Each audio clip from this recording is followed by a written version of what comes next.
What's the deal? I should have had a perfect game. It'll go as a loss of a yard on the game's first play. Second down. This defense is a difficult one to prepare for, one of the best in the league. They'll come at you from all angles, and they did a nice job there stopping him for a loss. A loss of a yard there to start out. That leads to a 2nd and 11. Mayfield.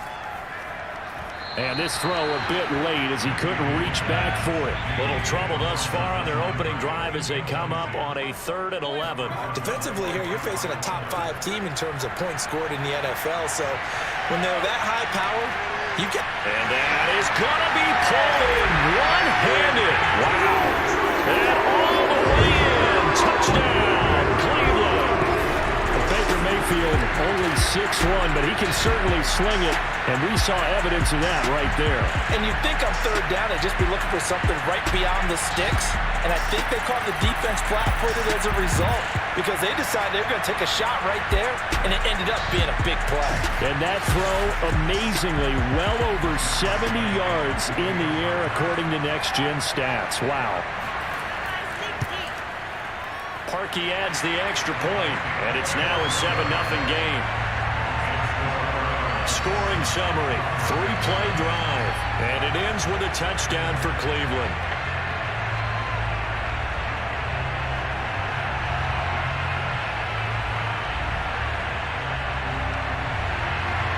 The kickoff unit is out on the field, and they will send this one away. And here comes a return from just beyond the goal line. And he'll be brought down shy of the 20, so the decision to bring it out of the end zone, not a good one. Well, the Denver offense ready to take over for the first time. Get a look at their 8th-year quarterback. His first season as a Bronco, though, Teddy Bridgewater. And I'll bet he's talking to his guys about resisting the temptation to try and turn this into an up-and-down game. Almost like basketball, where both teams press, and one team gets an advantage, other team's trying to run with them, and they're just not equipped for it. Doesn't matter whether you're equipped or not. Just settle in, get calm before you go for the big strikes. Looking for more there on 1st down, but this throw downfield, incomplete. Cortland Sutton was the man he was looking for, but it's going to be 2nd down. Bridgewater now. That's out to the flat for Gordon. That'll leave them with a 3rd and 2 coming up. They got 8 yards there. Charles, Thursday night game, I think a lot of teams probably say shrink the playbook somewhat. Is that correct? I think you're right about that because you just don't have the amount of time that you have in a normal week to put in a full playbook. So as you said, you shrink the playbook, pick out the plays that work best for you. You know what else you're looking for? What's that? Who are the freshest guys coming off the last game to play on a Thursday night? Guys have a little extra pep in their step. You go to them early and often. It's a gain of 4 there, and it gives them a new set of downs. Well, they just watched the other team take the ball downfield and score, so they knew that this drive, this opening drive, was on them. And, boy, that was important to pick up that 1st down there and keep this one going.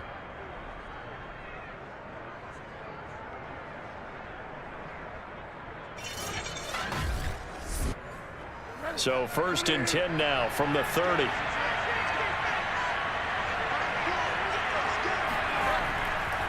Gordon. And tough going there as he'll only get it up to about the 31. Just a yard on the 1st down carry, so it's 2nd and 9. Here's Bridgewater. Open man, that's Noah Fant, the tight end. And they'll get this well past midfield before being stopped just before the 35. That'll go as a pickup of 32 on the catch and run. Oftentimes now, offenses aren't nearly as precise as days gone by. They just tell receivers, find an open patch of grass and let the quarterback find you. And that's exactly what they did on that play. First with the pass through the air, nice chunk of yardage there, and then additional pickup with his legs after the catch. Now Gordon on 1st down. And brought down, but not before they're inside the 25.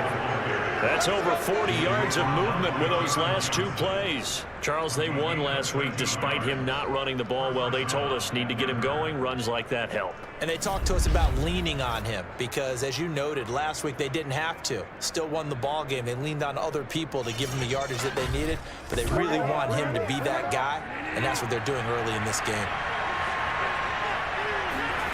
Bridgewater now looking to throw on first. Dancing to his left. And he'll protect himself at the end here as he winds up getting pretty decent yardage. The improv on the scramble there gets him 6, and it'll be second down. To throw, Bridgewater. Over the middle, complete to Judy. And the Broncos are going to be set up with a 1st and goal coming up as they get him down at the 6-yard line. And now we're going to get a stoppage as, yeah, that looks like Jackson who's shaken up. While the training staff works on him, we'll step aside and be right back. 1st and goal and a chance to get that initial touchdown right back. Throwing is Bridgewater. And he's got his tight end Fant. Touchdown Broncos. Noah Fant, his 3rd touchdown now on the year. And the Broncos are an extra point away from tying the football game. You got to figure down by the goal line. This is where a tight end earns his money, in the high traffic area. And he's able to work free in the middle of the end zone and grabs that one for a touchdown. On here, Brandon McManus for the point after.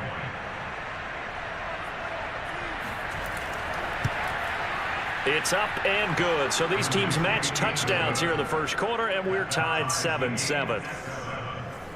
So that drive consumes 9 plays all told. And it culminates in a touchdown by the Broncos. Each team's had it. Each team has scored. 7-7 here as the kick's away. Taking it about the 1. And he'll be stopped up at the 25.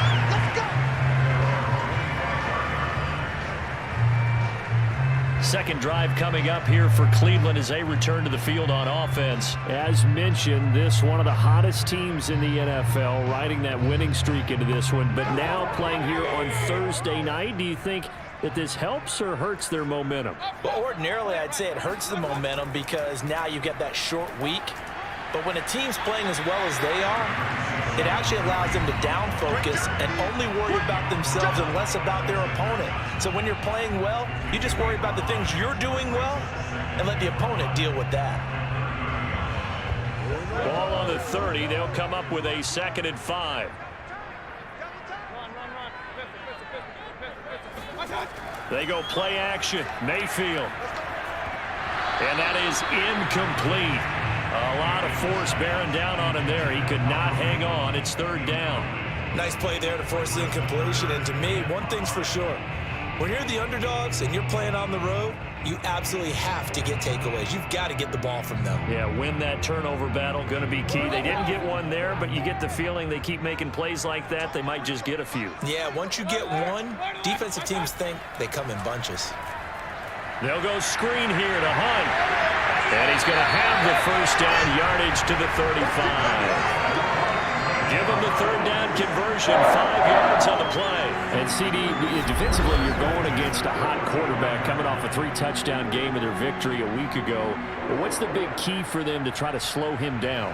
You ask all the tough questions, don't you, partner? Because with this guy, if you blitz him, he takes advantage of that man coverage and burns you. But if you bring on those extra DBs, he sits back there and does what he wants. To me, it's going to be those DBs. When they catch the ball, big-time tackles really put it on those receivers. 2 yards on the pickup there. It'll be 2nd and 8. Mayfield now. Gets this to Kareem Hunt, his running back. And he's going to get this all the way down inside the 35. Good yardage after the catch. Is that play good for 30 and a 1st? Tell you what, partner, you get the football in his hands, just give him a little bit of open space. As we just saw, he can make you pay. And he wasn't the top option there, but check down turned into 1st down and then some.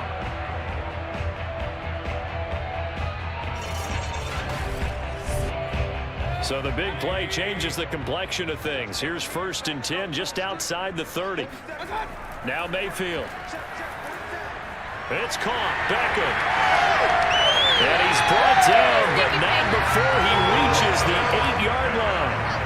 A really nice gain of 25 yards. And the offense humming on the first drive. Not much has changed here on drive number 2. No, and I think a lot of times confidence just really kicks in for a team. They may have been confident going into the game, but once you prove it on a drive, it's hard to get out of that mindset, isn't it? And look, let's face it, we can always lock in on the skill position, guys. But those big fellas up front, they're really making this offense go early in the game. Mayfield to throw it. That's to the right side and complete to Njoku. And he takes this down to about the 2 before going out of bounds. That's good for a gain of 6, second and goal. How about the timing on that one? Boy, they were in sync, weren't they? 3-step drop, balls out of his hands, right to the tight end. Nice completion, just like they do it in practice. On second and goal, the lone man in the backfield is Hunt. They'll give it to him up the middle. And he is into the end zone. Touchdown, Cleveland. Kareem Hunt, his 9th touchdown of the season. And the Browns have taken the lead. So it was the passing game that got him down here, but closer to the goal line, it's the running game that gets him home. Certainly appears that they lulled the defense into thinking that the passing game was going to be it the entire drive. Nice change up there going to the running game to get him over the goal line. Now Parkey for the extra point.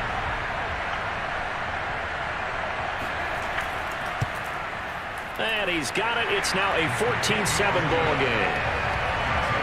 So that one an 8-play drive. It spans 75 yards.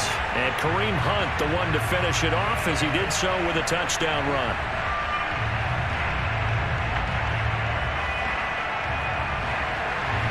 Out is the kickoff unit as they run up and send this one away.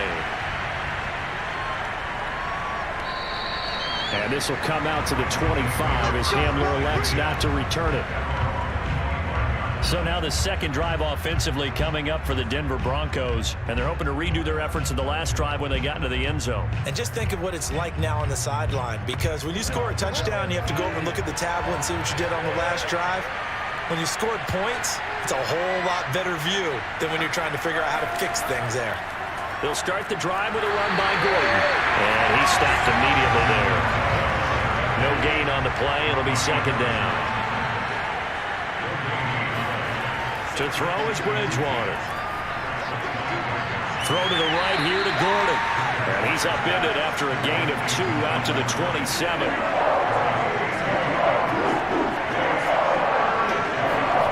On third down, Bridgewater. They're looking for Judy, but it's intercepted. Picked up by Denzel Ward.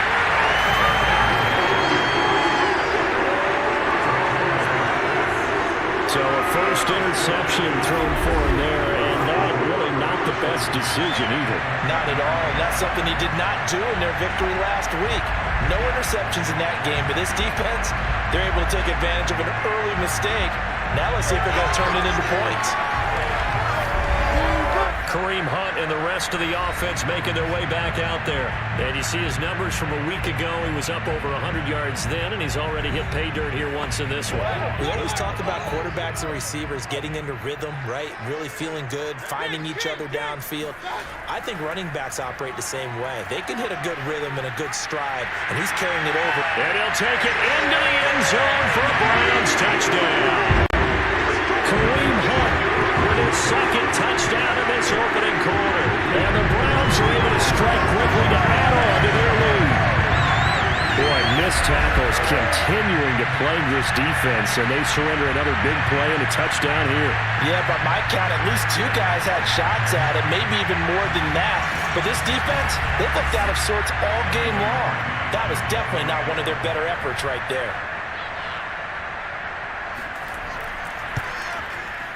Parkey with the extra point, and it's now 21-7. Well, they got the ball in great field position. One play later, boom, end zone. Set now to kick this one away, and off it goes. KJ Hamler returning it. And able to get this out to the 25.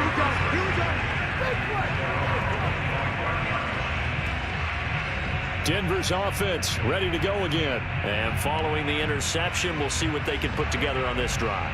I can hear my old college coach right now. He always used to tell us before every game, the team making the fewest mistakes will win.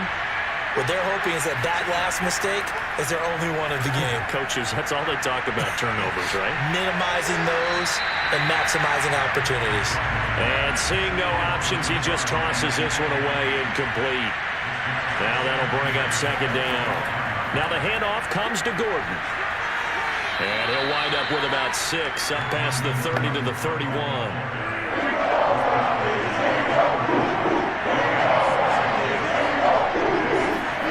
Bridgewater. And he'll just toss it away. So he throws it away, and that brings up fourth down. On fourth down, here's Sam Martin on to kick it away. Back deep, Jarvis Landry. And a fair catch signaled for and taken successfully. It'll be a 39-yard punt, no return.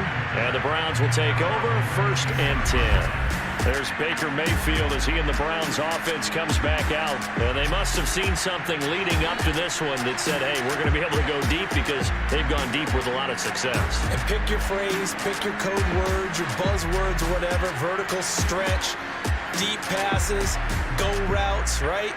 What's that route you love? What's that route you love? Four verts. All of it working because they're able to find ways to get deep and for him to show off that big arm. We see some of that big arm right here. He has been great. The Cleveland offense ready to go. And the coverage terrific there as that's knocked down and incomplete. So now 2nd and 10 after the incompletion on 1st down. Here's Mayfield. And finding the tight end Hooper. And he gets this one just shy of the 40 down at the 39. Mayfield finding Hooper there for a Cleveland first.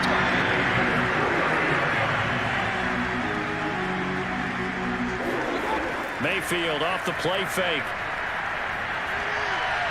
It's caught by OBJ. And he's going to be brought down on what will be the final play of this first quarter. A pretty wild first quarter. 21-7, our score. On to the second from Cleveland. It's the Browns in control of the football. So a 1st and 10 now in Denver territory at the 44-yard line. And he's going to get stopped up quickly. Give him a yard down to the 43. The run only got a yard. Here's 2nd and 9. Throwing, Mayfield. They're looking for Higgins, but it is intercepted.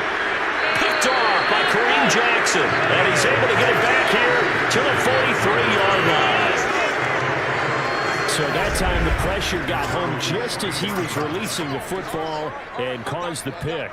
And what it did was it disrupted that fragile balance of the mechanics of throwing the football. You know, from the footwork to being able to actually throw it downfield. If one piece of that puzzle gets disrupted, it affects the entire chance of success.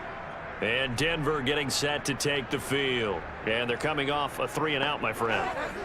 I think they've got to look at that play sheet and go to a spot that they haven't gone before. Time to shake things up a little bit to try and get this offense moving. Okay, so how do you do that? How do you shake things up? You look at what you called before, realize it hasn't worked somewhere else. And maybe try and find one of those special plays for one of your better players, and maybe try and hit something big and get things going in the excitement area. He's going to look deep for his running back, Gordon. And incomplete on the deep ball. He did a fine job there of not hitting him before the ball arrived, and I've got to tell you, you can often mistime that play because of the angles of approach. When you're going to get him, sometimes you panic as well and think, I've got to be there right now. Instead, in this case, timed it perfectly and knocked it free. Throwing, Bridgewater. A bullet throw, but incomplete. Here's Sam Martin now as he'll punt it away for the 2nd time.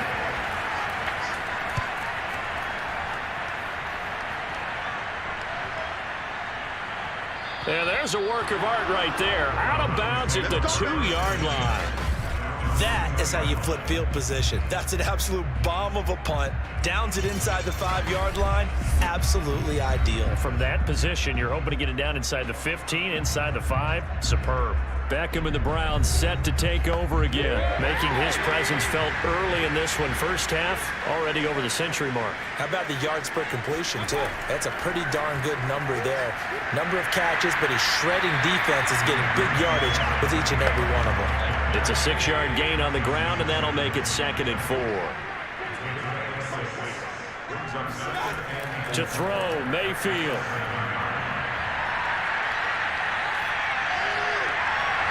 He's got a man. It's his fullback. And tackled down after a gain of 3. Leaves him with 1 yard to go on 3rd down.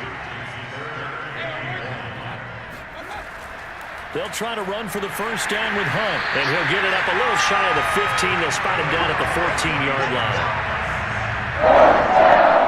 No surprise this offense would be able to convert. They're currently 2nd in the league in first downs, and they pick up 1 here. Yeah, not a stat that we talk about a heck of a lot, but it's a vital one. And in this case, it's really vital because what does it do?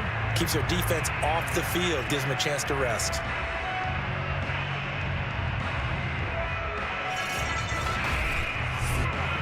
Here's a 1st and 10 at the 14-yard line.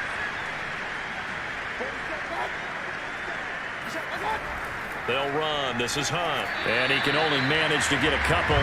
2nd and 8 coming up. The last run got a couple. Here's 2nd and 8. Mayfield gives this one to Hunt.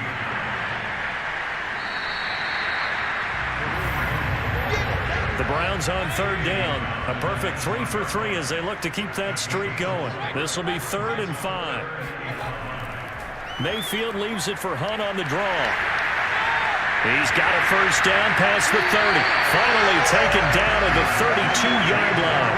60 yards for him on the ground so far tonight as he has been terrific in his first half. I'm not sure how much more evidence they need, partner, than to understand that if they don't start to slow him down, it's going to be a long afternoon here at the stadium because he is just shredding them at this point. And let's face it, coming into the game, they knew he would be the focal point of their attack. This is going to take an 11-man unit on the defensive side to start making plays. Mayfield on first down. He'll let it go deep for Beckham. And it's intercepted. Picked off by Bryce Callahan.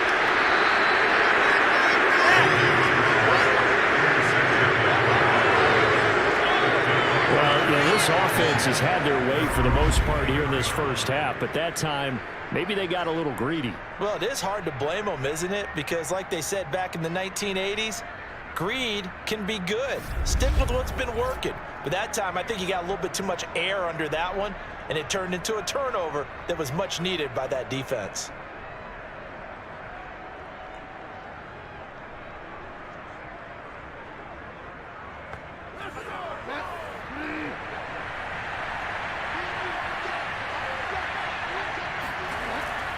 They'll start on the ground. This is Gordon on first down. And a nice run past the 30-yard line there. Just what you want on a first down run. Call it 8 yards. And it's 2nd and 2. Now a handoff. This is Gordon going left. And he'll be brought down right around the 37. A gain of 5, good enough for the first down. 2nd and 2 is prime time for a little bit of a gamble, isn't it? Open up the playbook, go play action, toss that bad boy deep. But in this situation, go ahead and give it to your back. Let him pick up a first down, keep the sticks moving. And he is met quickly in the backfield. Down he goes, folded like a lawn chair. 2 yards the loss, 2nd and 12. The defense was ready for the run-pass option, diagnosed it perfectly. Not only did they stack him up at the point of attack, but he was met by a host of light-colored jerseys.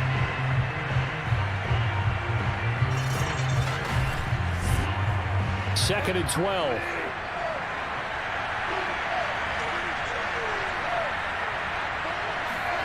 They'll try to throw here now. Bridgewater. They'll let this go deep for Sutton. Oh, a contested ball here, and it's going to be caught. And he takes this way down, deep into Cleveland territory. Well, he's been doing this for a lot of years. The arm strength still there, and he showed it off on that one. And to be honest, this first half hasn't been anything that they'd be really proud about. So they needed something like this to change their fortunes. Now they need to make sure they finish this one off, not just with points, but with a touchdown. And the final number of the next-gen stats, that ball traveling a full 59 yards through the air. From the red zone now, Bridgewater. That's caught over the middle by Fant. And they'll get him down after a pickup of 8, 2nd and 2. Ball on the 8, 2nd and 2. Bridgewater now for Gordon on the draw. And he's going to be met at the line of scrimmage and taken down. The Broncos on 3rd down. They've only converted once in 4 tries. Here it's 3rd and 2. And he will have the first down before he's brought down at the 3. Let's go, boys. Let's go. Now it looks like we've got a Bronco that's banged up on the play. While the trainers take a look, we'll step aside.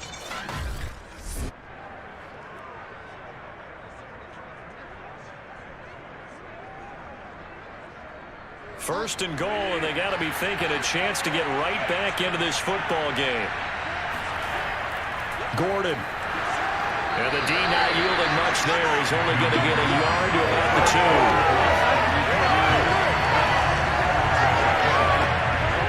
2. And we've hit the 2-minute mark in this first half of action. 2nd and goal, and they will try again from the 2-yard line.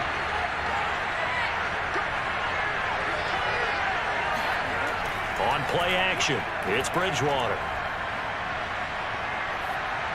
To the goal line, but it's incomplete. How about this Browns defense they've held so far? This is now 3rd and goal.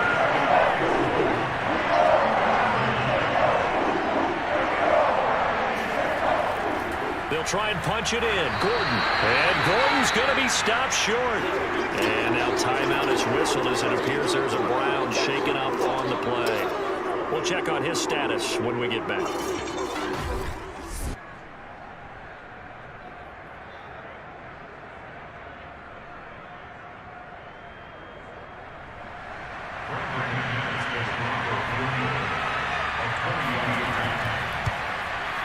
The kick by McManus is good.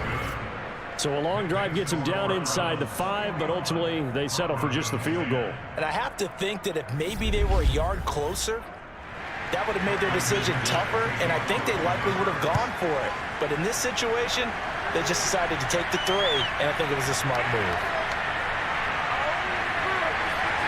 And ultimately cannot get this out to the 25-yard line as he's dropped at the 23. Kareem Hunt and the rest of the offense making their way back out there. And it may just be the 2nd quarter, but he's in his zone, well on his way to eclipsing that 100-yard mark. And when a back has a game, as we're witnessing right now, his name's going to be in the books, but it's really a collective deal, isn't it? Because that means he's getting plenty of blocking, a lot of help from his teammates, but he's making the most of it. Yeah, he's made the most of it to this point. And he gets this one just shy of the 40. They'll mark him down at the 39. That play going for 16 yards to start the drive. First down. So many times in my career I've heard coaches talk about completions are one thing, but as long as we're there at the catch and we get guys on the ground, we can live with that. But if you're going to give up 10, 12, 15 yards after the catch, then your defense is going to be in a lot of trouble. Throwing on first down, but this one winds up to be incomplete. You can tell they wanted to get that ball downfield. They had nothing working in the secondary, so he dropped it off to the running back. That one ended up incomplete.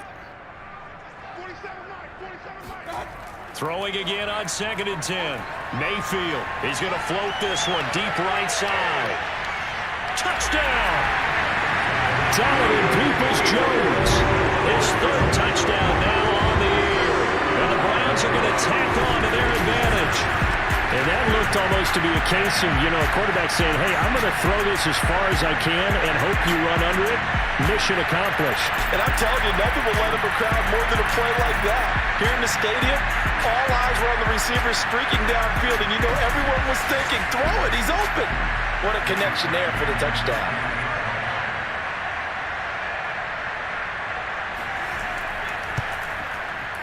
Parkey adds the extra point, and the lead is up to 18 now.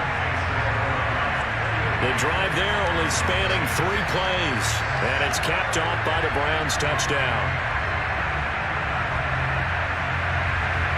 The kickoff team on the field now as they will send this one away. Hamler now to return it. And he'll take it up past the 25 to the 26-yard line. Getting set to go here, Teddy Bridgewater and company marches back onto the field. And how does he rally the troops, so to speak? He's played well, but they're down big on the scoreboard. How does he get his guys going? To make sure they understand it's not a me game, it's a team game. Everyone has to come together. Everyone has to up the level of play a little bit, including himself, and find a way to make some plays in order to give them a little bit of a spark and rally the team. We'll see if they can indeed rally down big on the scoreboard right now. He'll let this go deep for Sutton. A fight for it, and this is caught. It's caught indeed. Let's go. Now the Broncos are going to call the first of their timeouts as they get the stoppage with just under 50 seconds remaining in half number one. They'll run on first down. It's Gordon, and he's going to get this one down inside the 15. Now the Broncos going to use the second of their timeouts as the clock will stop with 45 seconds to go in the first half. Throwing on 2nd and 3. Bridgewater. And the timing a bit off that time as that one falls to the ground. So the incomplete pass on the last play, and that leads us to a 3rd and 3. From the shotgun, it's Bridgewater. And probably the wise decision there. No one open. He just throws it away. And that keeps the field goal on the table as it's 4th down. Well, it's been a tough go for them. These guys have been driving down the field, but defensively, once they got their backs to the goal line, turned up the pressure, that's going to lead to a 4th down. Well played.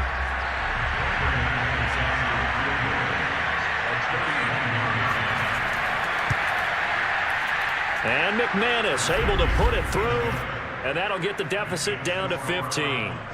So the 3 points there, and CD, that helps them inch a bit closer. Yeah, partner, when you're losing, any points you see go on the board in your favor, you're happy to take them. From his end zone, it's Demetric Felton. And he's able to get this across the 20, but not by much as he's marked down officially at the 21. And the Browns going to go on offense one final time in this first half. And with a 2-score lead already, they may just look to get this thing to the locker room. 30 seconds remain in this first half as they come up here 1st and 10. Mayfield looks to throw. And that one drops down, incomplete. Good coverage there, forced the ball free, and it's 2nd down. He was trying to go back to Beckham there to throw on 2nd and 10. Mayfield. They get 7 out of that, so they're left with a 3rd and 3. Let's not quibble about the game there on 2nd down. That was a positive play because that was a take-what-you-can-get situation. Got out to the tight end. Now it gives them a much better opportunity to convert on 3rd down.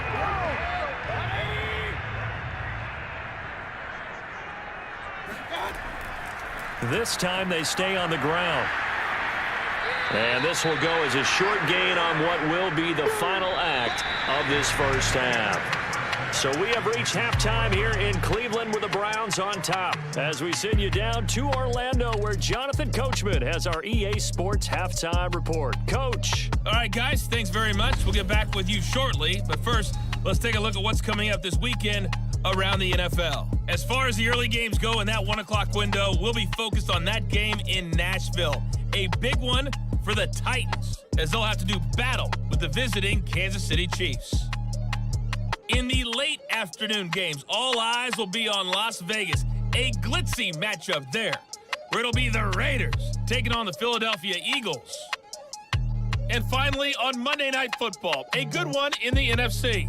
Saints and Seahawks live from Lumen Field in Seattle. Moving on, let's take a look at the next-gen stats for the Broncos in that first half. And they did have some success running the football in those first 2 quarters. And that might be something they continue to work on as they try to get back in this game. Meanwhile, for the Browns, you get a look at what they were able to do throwing the football. And whatever they've done, it's worked. as they have the lead through 2 quarters of play. All right, Coach, thank you, and we welcome everyone back for quarter number 3. From a yard or 2 deep, here comes a return. And only able to get this to the 19, so probably should have opted for the touchback.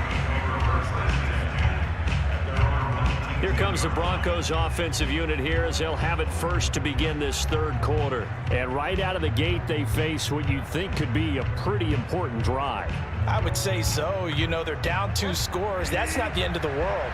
It wasn't the strongest of first halves, but for them to start clawing back, they've got to start putting a little pressure on that defense, start cutting into this deficit. You can't have 3 and outs and expect to get that done. Down he goes at the 23, a pickup of 4. On 2nd down, they'll run with Gordon. Gordon loses the football. It's loose. And this is picked up by the Browns. And his guys will take over at the 25-yard line.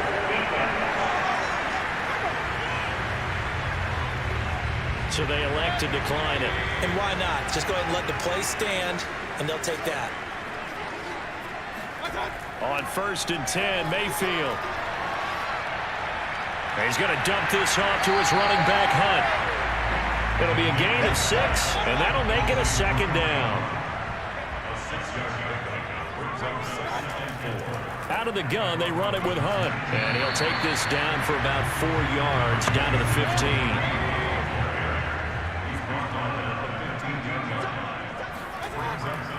They run again with Hunt. And he's brought down, but not before picking up the first with a very effective stiff-arm.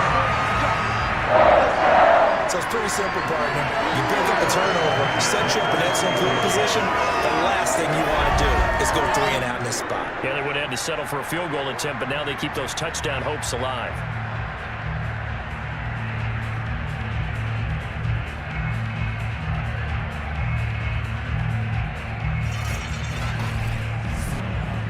Here's a 1st and 10 at the 14-yard line.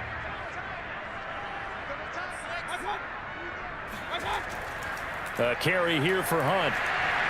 He's going to get 4 out of this as he's down to the 10-yard line. 6 yards left on 2nd down. They'll try to throw here. Mayfield. And he's not able to get away. Sacked back at the 22. Well, here's where having mobility sometimes can work against you as a quarterback. He thinks he can retreat and outrun the pressure.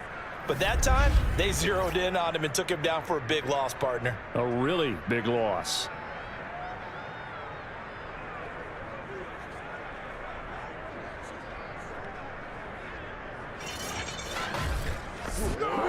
Mayfield in this Browns offense staring at a 3rd and long now after the sack. From the shotgun, it's Mayfield. And it's knocked away and incomplete. It was Bryce Callahan jarring the ball free defensively. The kick by Parkey is good. And that will make this now an 18-point ball game. So after 4 touchdowns in the game for this offense, this time they're forced into taking the 3. But you did mention 4 touchdowns, right? So 4 out of 5, not too bad. I think that's a pretty good record for them. And this will come out to the 25 as Hamler elects not to return it.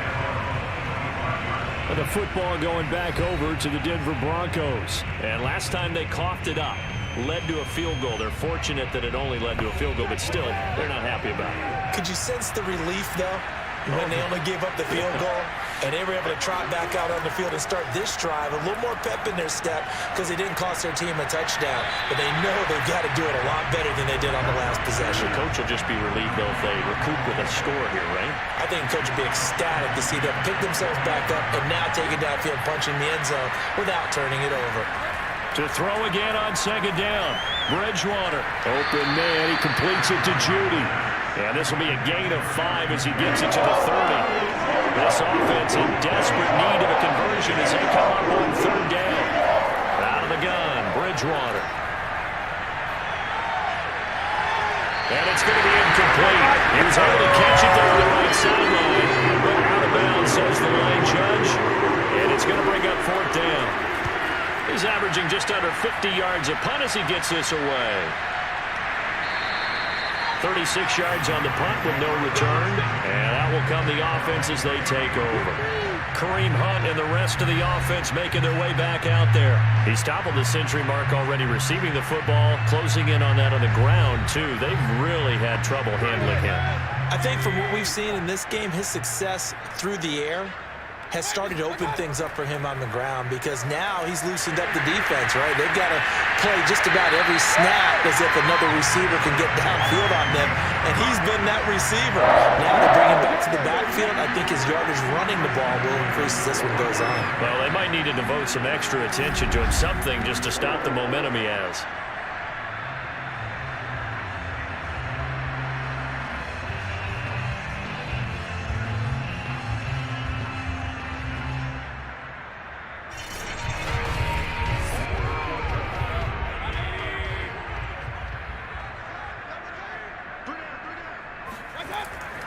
They'll run it here with Hunt. 2 yards on the carry there. It'll be second down.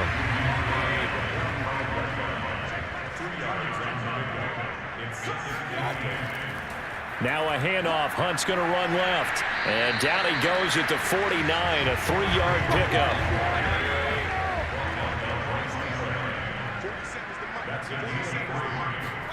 Mayfield. He'll let it go deep for Beckham. And unable to connect. Incomplete. Now give them credit. They took their shot, but it's going to bring up fourth down. He was only asked to punt once in the victory last week as he sends this one away. And that hits at the 6 and carries into the end zone for a touchback. Denver's offense now set to go and hoping to do better than they did their last possession when they punted the football. Appeal to the vanity of your offensive line. Tell them that they control your fate. Leverage guys. Win the line of scrimmage. If you do that, you start to win first down. You win second down. And guess what? You start accumulating first downs. And that's what they need in order to not punt the ball again. A run there on first down and a pretty good one at 5 yards. So make it 2nd and 5. Here's a 2nd and 5 now from the 25. Bridgewater to throw it. And seeing nowhere to throw, he chucks this one away from harm. Incomplete. Now it's 3rd down. Here's Bridgewater. And down he goes. The pressure getting to Bridgewater. Myles Garrett in there to get him. And on the season now, that is 9 sacks for him. I think we've seen this before. Someone's down 3 scores. That situation there, it's just going to add to their growing frustrations, don't you think? Yeah, a bad number 3 right now. 3-score game, 3rd quarter, 3 and out, not what they wanted. And you can tell on the sideline, those faces are getting a little bit longer as this one goes. And here now the punter, Martin, booming this one away. Landry, agile footwork. That'll be a 44-yard boot, just a yard on the return as he's covered up quickly. And possession will switch hands, 1st and 10. So here are the Browns to take over. They're on a 3-game winning streak, and right now looking good in this one as well. For the Browns, good starting field position as they have it 1st and 10 at their 38. Mayfield now. It's caught. Beckham. And he slips up past the 45 before being tackled. A gain of 11 to kick off the drive. It's a quick 1st down.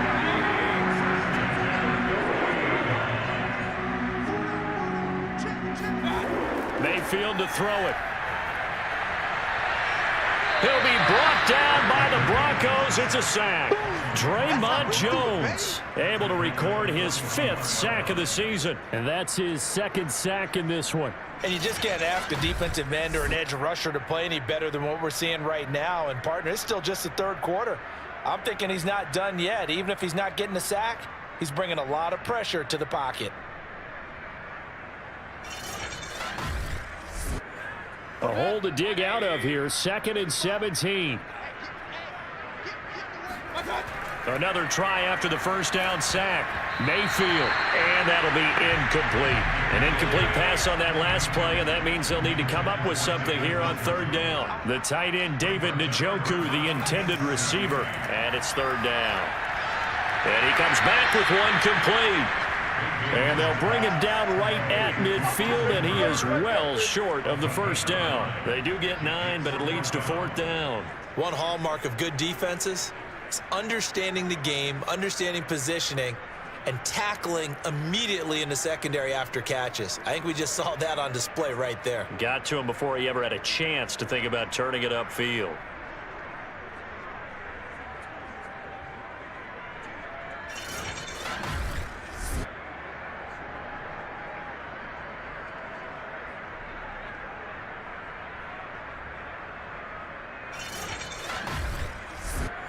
Here's Jamie Gillen now. He'll boot it away from about his 35.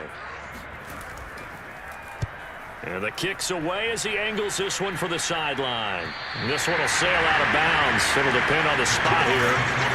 And the side judge says that went out at the 7-yard line. So they'll play the field position game here as a very nice punt is going to pin them back. Yeah, it's almost like watching a game of tennis, or do you prefer ping pong? You know, back and forth like that? But it definitely was excellent, wasn't it?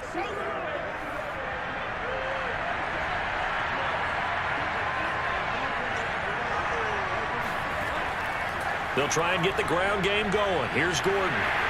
And he'll maneuver his way forward for about 4. 2nd and 6. Following the pickup of 4, here's 2nd and 6. To throw is Bridgewater. A quick throw, but incomplete. These guys have punted 4 times already, and they're staring at a 5th, barring a conversion here on 3rd down. Now Bridgewater. And this one is incomplete. Love the idea, love the concept, but you got to leave a little room on the sideline so he can fade into it when he makes the catch.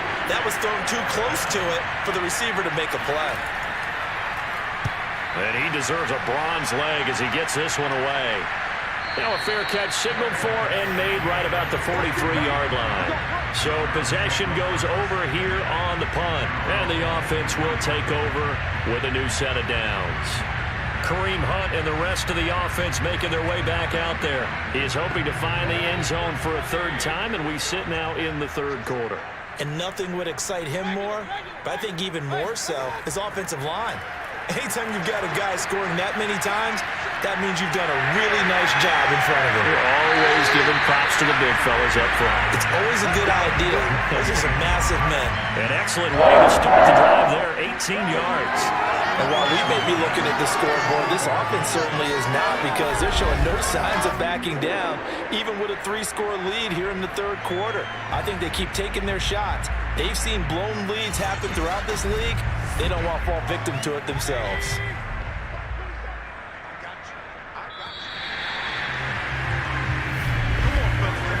One quarter remains here in this Thursday night matchup. You're watching the NFL on EA Sports. And we're back now here in Cleveland. It's the Browns football, and they've got the lead here as we start quarter number 4. On 1st down, they'll run with Hunt. And he is met at the line of scrimmage, and he goes down right there. Big Mike Purcell with the tackle. Charles, you said earlier this defense is probably going to need to hold these guys right around 20 or under that if they were going to have a chance. It was evident pretty early on that wasn't going to happen. Yeah, they left 20 behind a long time ago in this game, didn't they? It looks like they're headed towards a big, big number. But 20 was the threshold because that kept them in the ball game and kept the pressure off of their own offense. And a good job defensively. They stop him short of the 1st at the 32. Just a 5-yard pickup, and it leads to 4th down.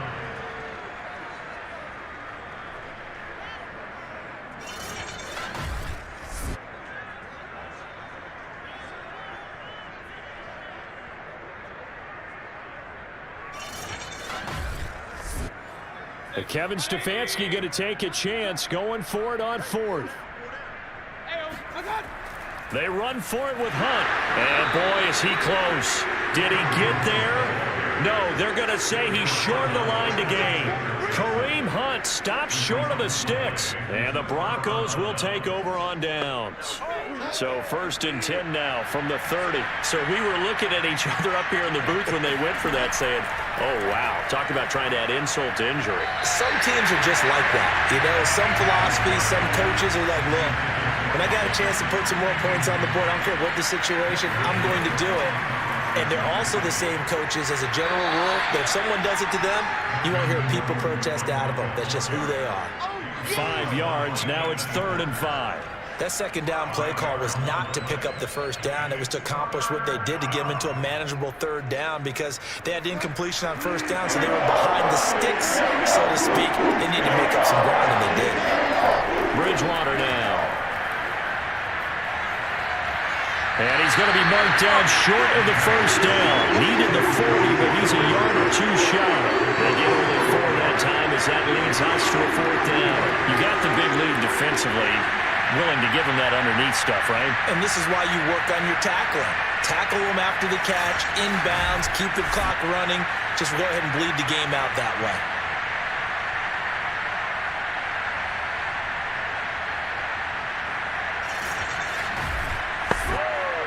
All right, they're going to try and keep hope alive here on 4th down. They're going for it.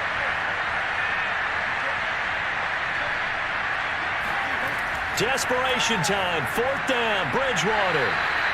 And he's going to have a first down as he's brought down at the 44-yard line. No reason not to try it there, and they do indeed convert on 4th. Felt compelled to go for it there on 4th down, trailing in the 4th quarter. They got it done. And there's always a lot of pressure on a 4th down call. Doesn't matter the distance. You still have to get it done, as you noted, and they did. On 1st and 10, Bridgewater. And he'll toss this one incomplete. Seeing no options, he throws it away. After the incomplete pass, here now is 2nd and 10.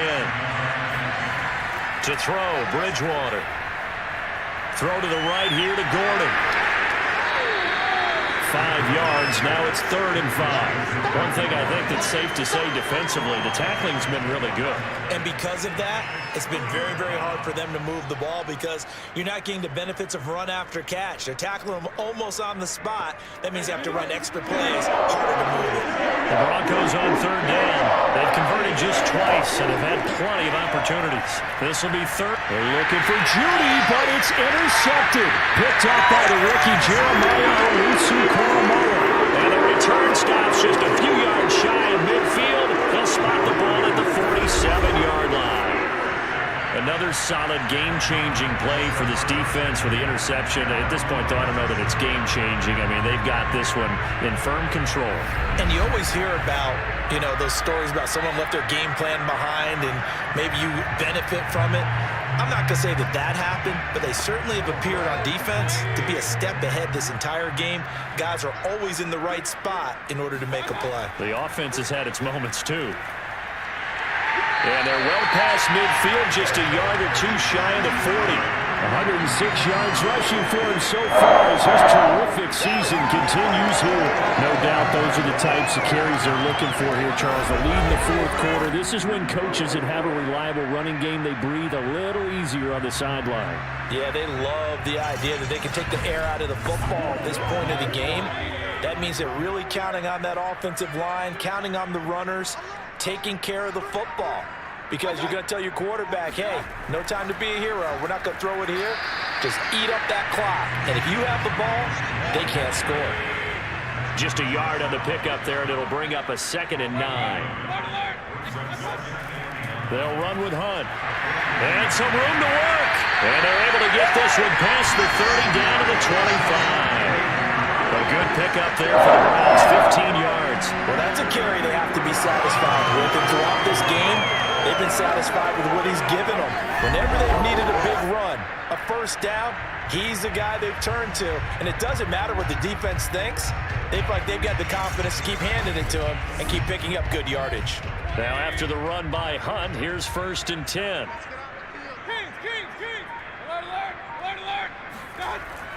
And to give this time to the tailback. They get him to the ground right on the cusp of the red zone after a pickup of 5 or 6. The first down run got 5. Here's 2nd and 5. Mayfield off the play fake. Quick hitter here. It's complete. And they've got it inside the 10 at the 8. this is something you got to be wary of defensively. And just because they're in the mode of trying to burn some clock doesn't mean they won't pass it. They got good yardage out of that one. Yeah, and really, when you're looking at it, now they've got a fresh set of downs. Look for second down. If they want to take another shot and try and loosen things up, that'd be the time to do it.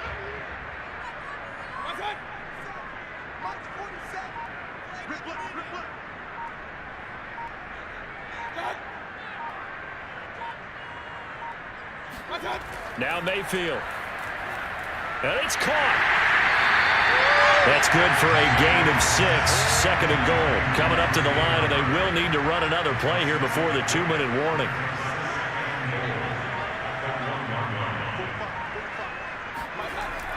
Hunt will score. Touchdown, Cleveland.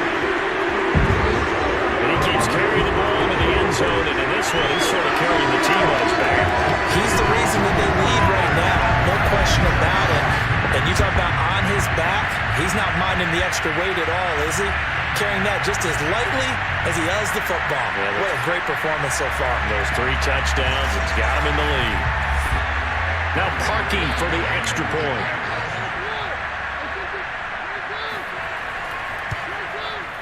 And he's been a busy man, 5 for 5 now as he knocks another one through to extend the lead.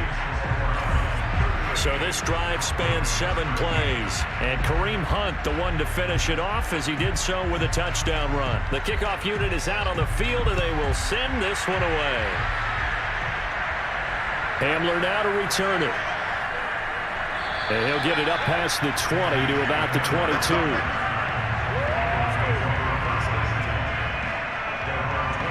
Teddy Bridgewater and the Broncos ready to go on offense. And that interception that ended their previous drive likely also ended any shot they had at victory. Yeah, long road back from here, no doubt about that one. But let's face it, if you're going to go out there and compete, you want to try and end on a strong note, don't you? Absolutely. It won't end in a victory like you said, but they can maybe take something positive out of this one. He's tackled a yard short of the marker. Good gain of 9 on first down. So it's Bronco football as we get you reset here. They're looking at second down now as they search for a consolation score. From the 31, Bridgewater. And Gordon's got it. And he'll take this to the other side of midfield before going out of bounds. Well, this game was decided a while ago, and that completion there is going to artificially inflate his passing numbers. So right now, the only one really applauding probably his agent as he thinks about angling for a new contract.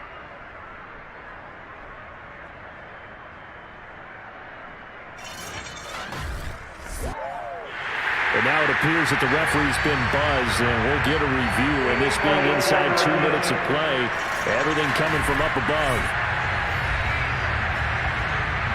Did he keep those feet in bounds? That's the question they've got to decide. And I got to say, watching it in real time, it was awfully close. Yeah, it certainly looked like a heck of a catch because he didn't appear to bobble it, which could complicate things. But even with the benefit of replay, that's pretty tight. Well, here's the call.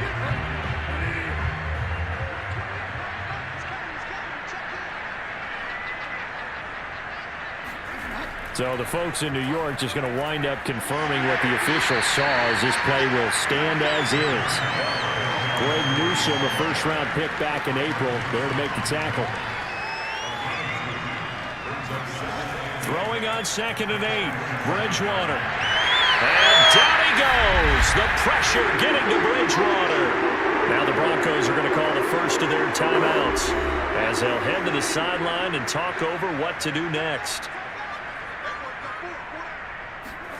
Now on 3rd and long, they'll look to throw. He's going to let it fly. And that went a little too high as it's knocked away and incomplete. Definitely desperation time. This just looks like, hey, throw it down there. Hope that your guy can make a play. You want him to make a play, but if not, maybe you get a pass interference call. And you know in the NFL, that's a spot foul. You get all of that yardage. That would be a big play. Oh, and Bridgewater intercepted for the 3rd time. Picked off by the rookie Jeremiah Owusu-Koramoah. And he takes this one back into the end zone. And the Browns defense has a touchdown. Well, there's just about a minute left in this game, and they're still taking it into the end zone. And you know they could have taken a knee there, but they decided to play this one all the way out. And I think their philosophy is, we're going to give you everything we've got. If we just go ahead and take a knee now, we're actually showing you disrespect that way, like taking pity on you. They're not about to do that to their opponent. Now Parkey for the extra point.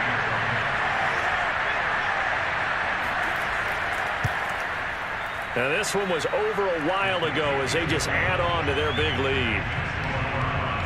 So the defense creating some points, not only getting the interception, but then returning it to the end zone for the pick six. So they throw the pick six. They'll get another shot at it now as this one's in the air. Hamler now to return it. And they'll get him down inside the 30 at the 27.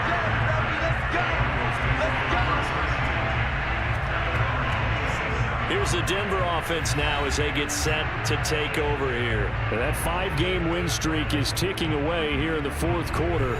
Just haven't been as sharp in this one.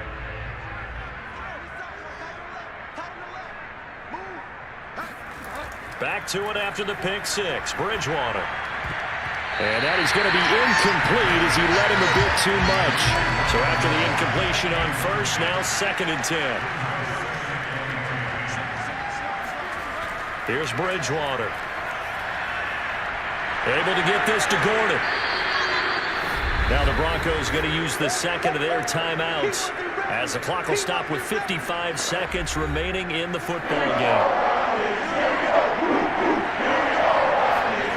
3rd and short yardage. Bridgewater finding his big receiver Patrick over the middle. And he will have the Broncos first down as they're able to convert by plenty there on 3rd and 1. And he just gets rid of it. Throws it away. A wise move there. Looked like nobody open. Now 2nd down. On 2nd and 10. Bridgewater. And he's just going to get rid of this thing. To no one here. He throws it away. And now it's 3rd.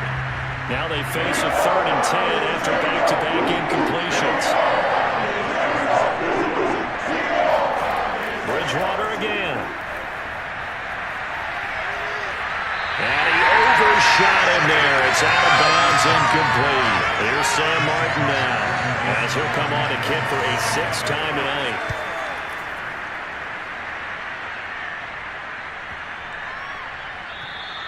And this one hits at the 3 and then bounds into the end zone for a touchback. The Browns in victory formation now as they take the knee.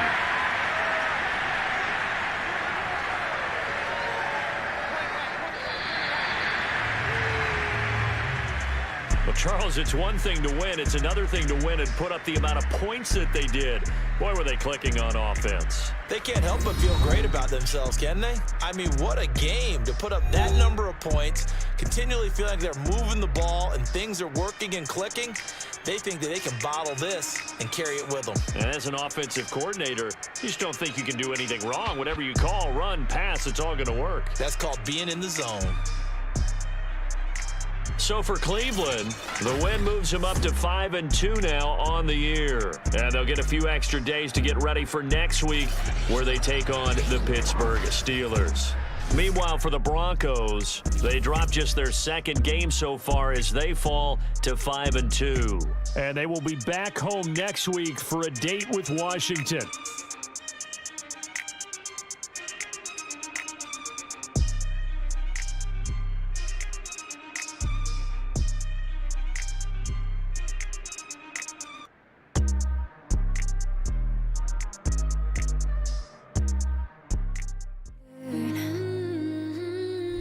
Broken strings, cause you play me like a violin. Shame on me for all your 7 deadly sins. Had it all, but you craved attention. Drowning in your own reflection. Put me down just to see me get back up again. 6 feet under and you're ready to give all the pain. If I was your new addition, you make me part of your equation. Shattered from the past, wish you were my last. Shatter me to pieces like broken glass.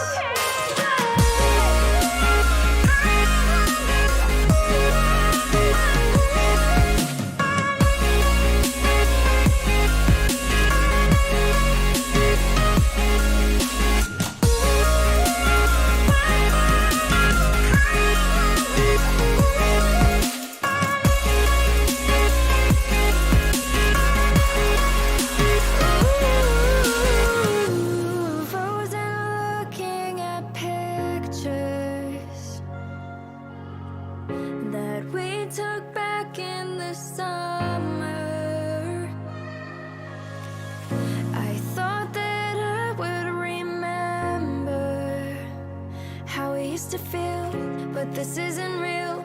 Now we're over. Take it all, there's nothing left here anyway. We used to talk, but now we don't know what to say.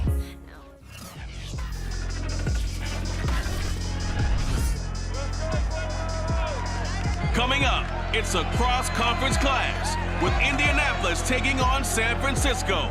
The Colts have won the last 4 against the 49ers, but can they make it 5 in a row? Find out on Sunday night.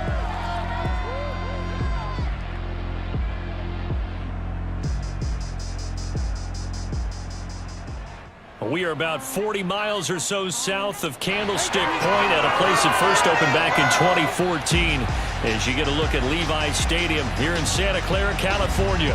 The scene a short time ago, this crowd, they love their 49ers, and they were in full roar as their guys burst out of the locker room, and we're ready for football as the 49ers get set to do battle with the Indianapolis Colts. Along with Charles Davis, I'm Brandon Gaudin. And, Charles, you look at our visitors coming into play here. They know coming in they've got to be at their best because they're facing one of the better overall defenses in the NFL. And this is not one of the better offenses around in terms of running the football. So they understand that they're going to be put to the test a bit. The big plays in the run game, they haven't been there of late. So maybe that means we'll see them shake things up a little bit. Some RPOs, some touch passes, some draw plays. Anything to try and gain a little bit of momentum.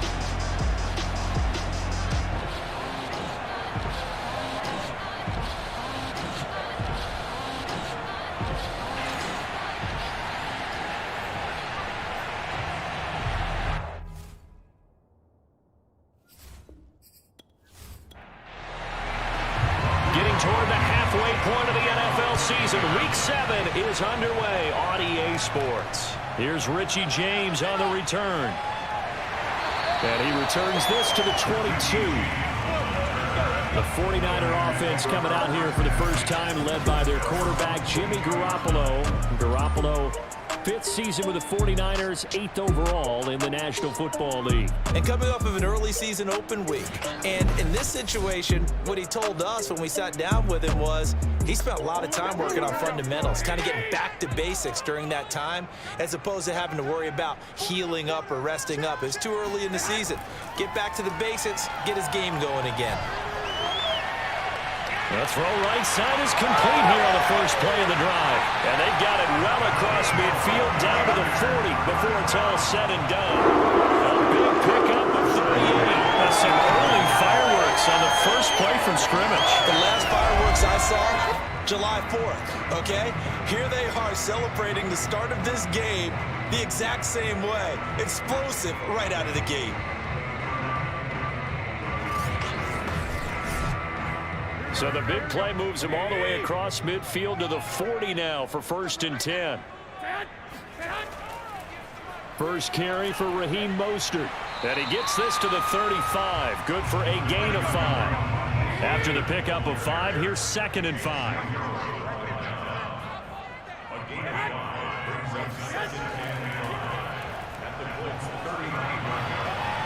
And he'll be taken down at the 34.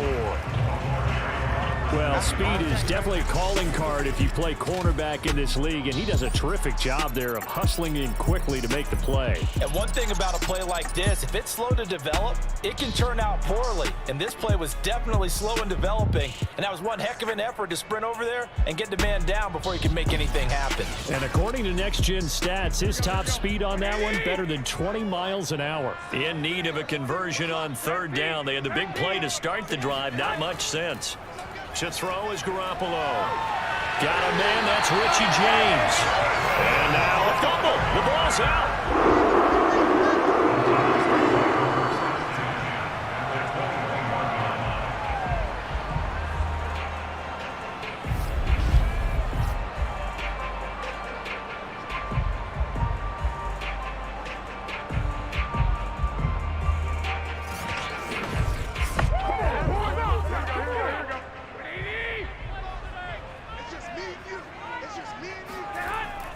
On 1st and 10, it's Mostert. And he's going to get this one down inside the 15. Solid run on first down. Gain of 7 leaves him with a 2nd and 3. Now Garoppolo. And he's got his man in stride, complete. And the 49ers are going to have a 1st and goal as the tackle is made at about the 5.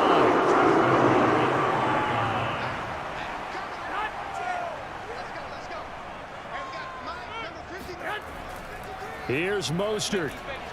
And he'll be stopped about a yard shy of the goal line after a pickup of about 3. 2nd and goal from the 1. Again, it's Mostert. He showed off a nice juke of the defender, but the next wave there to bring him down. Driven it down the field nicely here on the opening drive, and now it's put up or shot. No doubt about it, because to make that type of a drive and ultimately kick a field goal would feel very disappointing. And did he break the plane? Yes, he did. Touchdown. Raheem Mostert, his 6th touchdown of the season. And the 49ers drive right down the field and score on the opening drive. Well, first quarter, maybe too early to talk about statement drives, Charles, but that sure seemed like a statement drive right there. Well, if we're going to talk about statement drives, I think what they're saying is we're going to establish the run. They gave it to him early and often on this drive, and he wound up taking it into the end zone. Gold with the extra point, and that makes the score 7-0. A good drive that time as they go 9 plays in all. And it was capped off by a touchdown run from Raheem Mostert.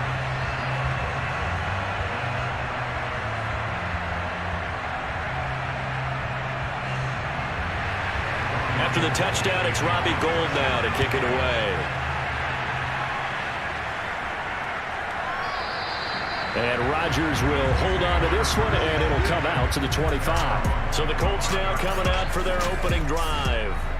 As we get a peek at Brett Hundley, the former UCLA Bruin, he'll be the man under center. That was a solid performance last week, wasn't it?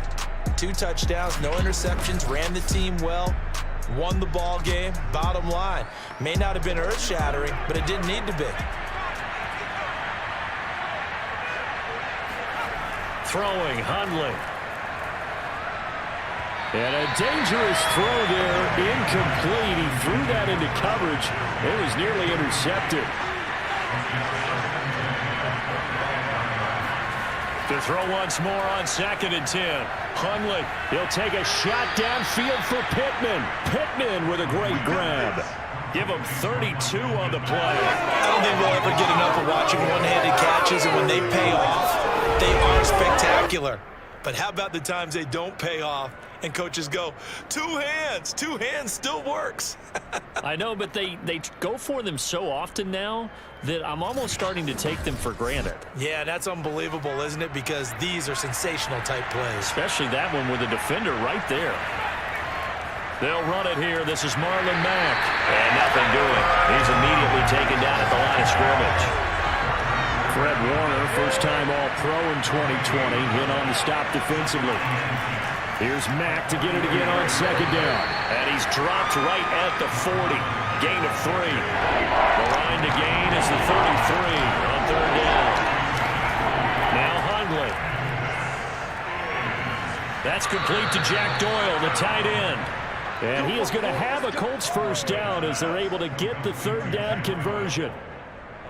Nice job keeping that opening drive alive, and they're in plus territory, that part of the field where you really want to convert on 3rd down. They did. Big-time pickup for them, and now I think the aggressive play callers think to themselves, this part of the field, I take my shot at the end zone, because the closer you get to the end zone, the field gets condensed. Makes it a lot tougher to run those routes. You still got a chance to actually run past people right now. Take your shot at the end zone early in the down and distance count. Throwing on first down, but this one winds up to be incomplete. He was looking for Jack Doyle that time. And now it's 2nd down. Out of the gun, here's a give to Mack. And he'll fight forward maybe to the line of scrimmage, but that's all. No gain on that one as it brings up a 3rd and 10. Well, this defense very strong in that victory from a week ago. Yeah, what stood out to me on tape, the way they were flying to the football. So that tells me that they've got all their assignments down. Nowhere to turn here, he's going to go down. Back at about the 37-yard line. That is Nick Bosa from out on the edge who worked his way in for the sack. Nick Bosa had an outstanding freshman campaign in 2019 with a 9-sack season and was named Defensive Rookie of the Year. Went down with a knee injury in Week 2 last year, and the Niners' fortunes seemed to sag right along with it. To punt on 4th down, here's Rigoberto Sanchez. The 49ers have Richie James back deep. He punted 5 times in the win last week as this one's away. And they won't risk defending a return here. That one's out of bounds, and it'll be spotted at the 14-yard line. Back out there comes the 49ers offense ready for their second drive.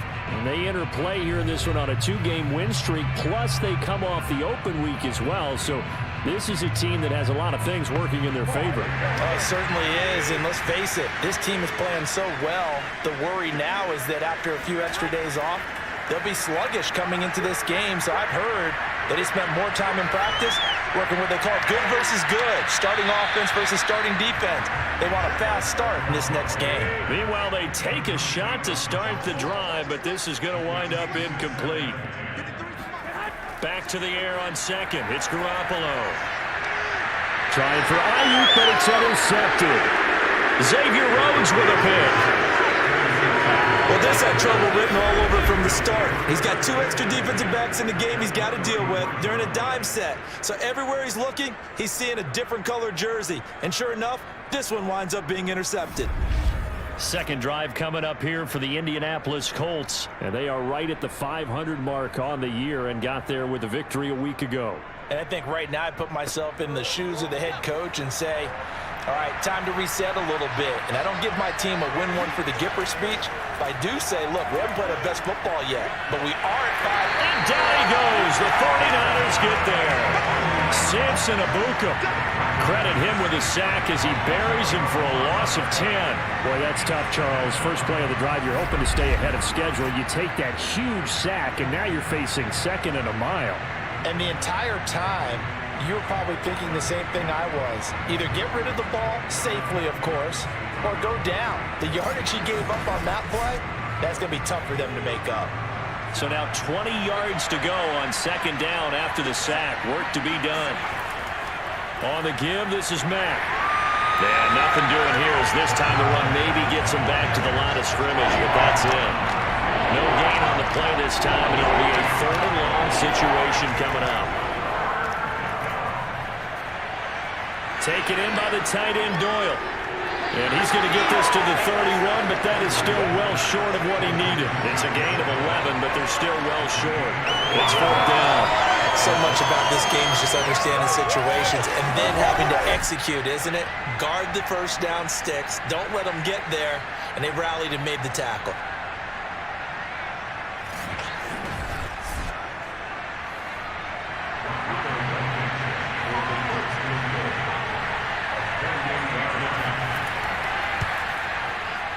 I don't think this will even, nope, it doesn't even get there.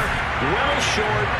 Always disappointing when you miss a field goal, but when you're playing against a defense this good, you and I both know that's a crucial miss because you can't afford to leave any points out there.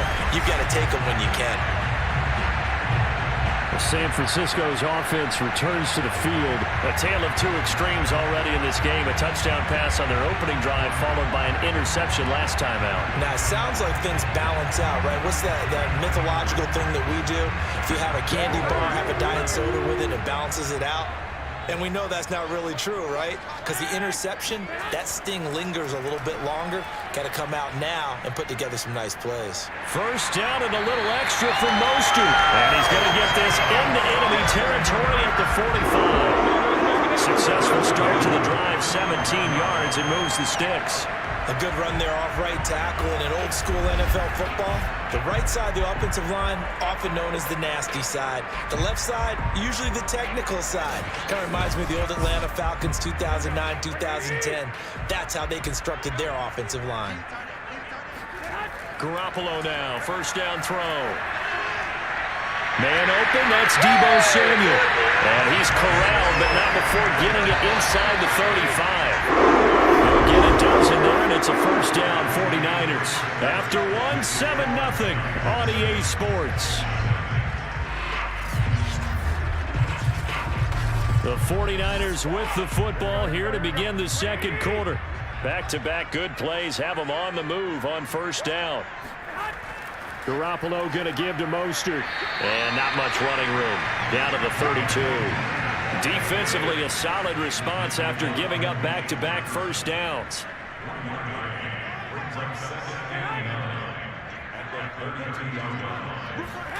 A play fake from Mostert. Now Garoppolo.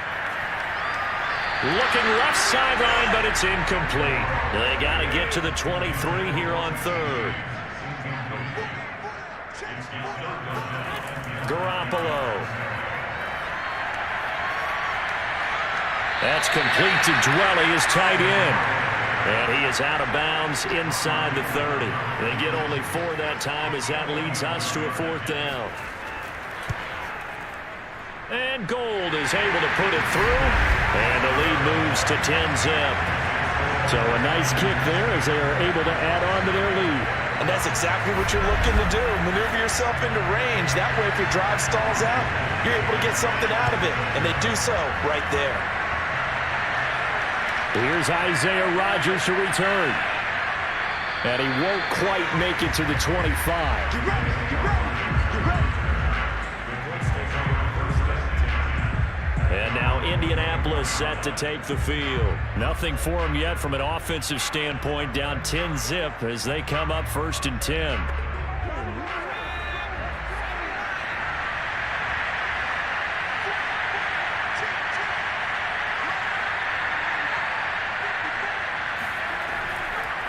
A run by Mack to start the drive. And the running lane's non-existent in this first half as they'll stop him behind the line. 2 yards the loss, 2nd and 12. I have a feeling they'll stay committed to running the football, especially on the early downs. They just haven't had a whole lot of success just yet.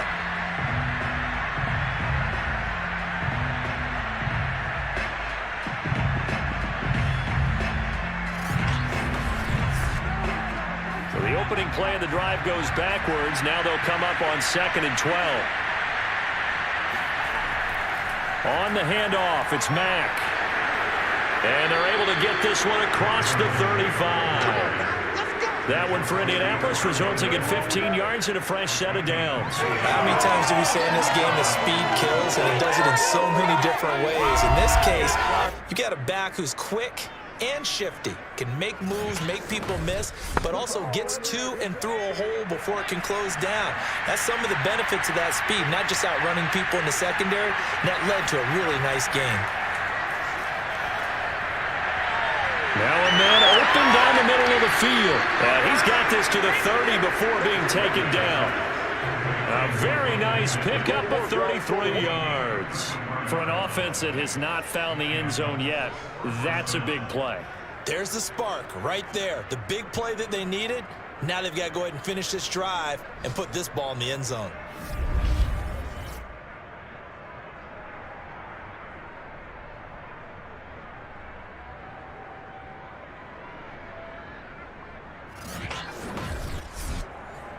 So the big play has them all the way down to the 30 now for 1st and 10. They'll run on 1st down with Marlon Mack. And this time they were ready for him as they'll stop him right at the line of scrimmage. 2 yards the loss, 2nd and 12. The running lanes have definitely not been there for him here in the first half, and I don't think it's all been his fault. His offensive line hasn't given him much space. A loss results there.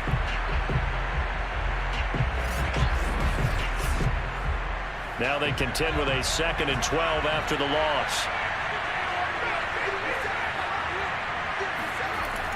Now back to throw. And this is incomplete. T.Y. Hilton, the intended receiver. And it's 3rd down. That pass just a little bit off. It looked like maybe he tried to force it in there. Game speed, always different, no matter what you do in practice. Can't simulate it, right? So your decision-making, everything has to be a little bit quicker. Sometimes it can throw you off until you adjust. Yeah, this defense rallies, and they stop him short of the first down, right near the 24. They do get 7 out of that, but not enough to prevent a 4th down. That's a nice design there, but sometimes, though, you get so many blockers out ahead of you, they kind of slow you down and force you to adjust. You always appreciate guys trying to help you, but maybe one less there could have turned this into a bigger game.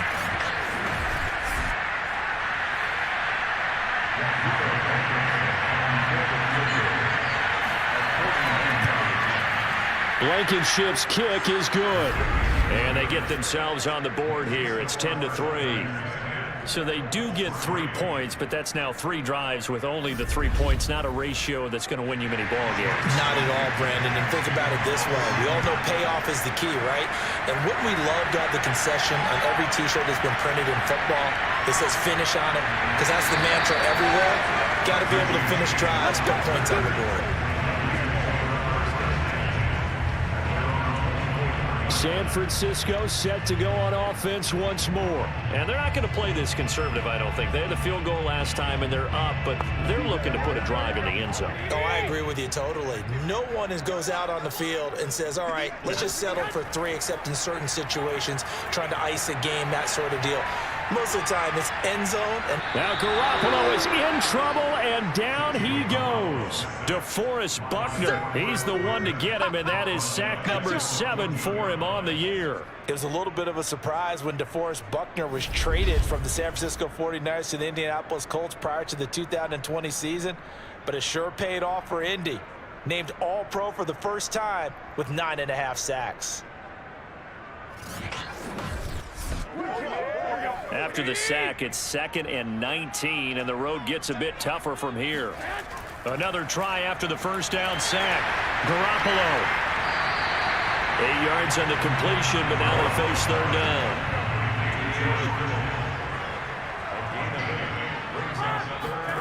Garoppolo looks to throw. Getting this out to the flat, Mostert. And he's taken down, but able to slip across the 35. 15 for the Niners there and a first down. I like the play design there. They occupied the defense downfield, everyone trying to account for someone, but unfortunately, they didn't account for the running back slipping out of the backfield, and he was absolutely unnoticed and wound up getting big yards on that play. Line of scrimmage, the 37 on 1st and 10. From the gun, a run with Mostert. And he'll get this up past the 45 to the 47. 43 yards on the ground for him so far.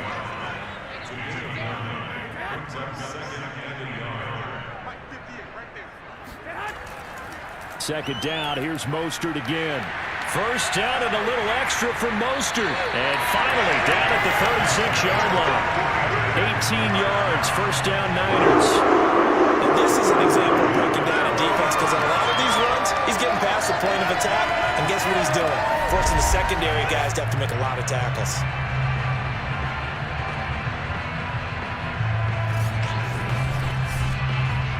Now from Colts territory, here's a 1st and 10 at the 36. Here's Mostert, toss left side. And he'll lose yardage on the play back at the 37-yard line.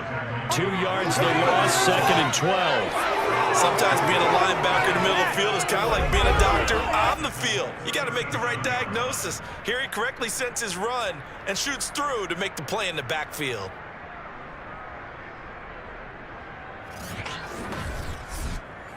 A rare misstep on that last play because the drive has been strong, but now it's 2nd and 12. Complete out to Samuel on the quick throw. And this will go as a gain of 7 as he gets it to the 30-yard line.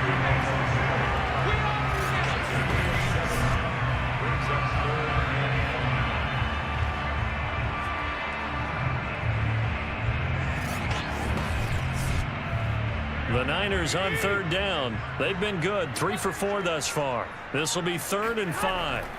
To throw, it's Garoppolo. And they'll get this on the screen to Mostert. And down inside the 15, shy of the 10. The Niners passing game in sync now. They got another first down. Our score 10-3 with 2 minutes remaining in quarter number 2. Week 7 action, and we've got a 7-point game here in the second quarter. And this offense hoping to change that right here.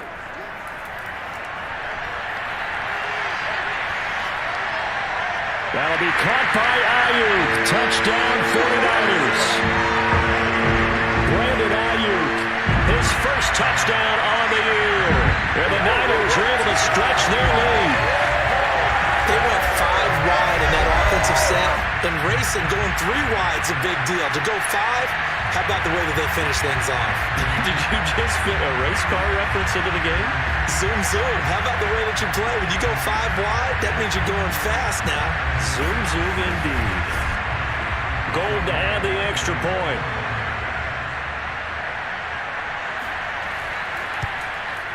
It's up and good, and that makes it 17-3. That time, a 9-play drive. And the end result for the 49ers, a touchdown. After the touchdown, it's Robbie Gould now to kick it away. Rodgers on the return. And not much happening on the return as he'll get this to about the 23. Marlon Mack now heading back out there. He's just been looking for some space. I'm not going to pin it on him or the offensive line, but they need to get this run game going better. Sometimes you just have to credit the defense. They came in with a plan themselves. So I think now you try and mix things up a little bit.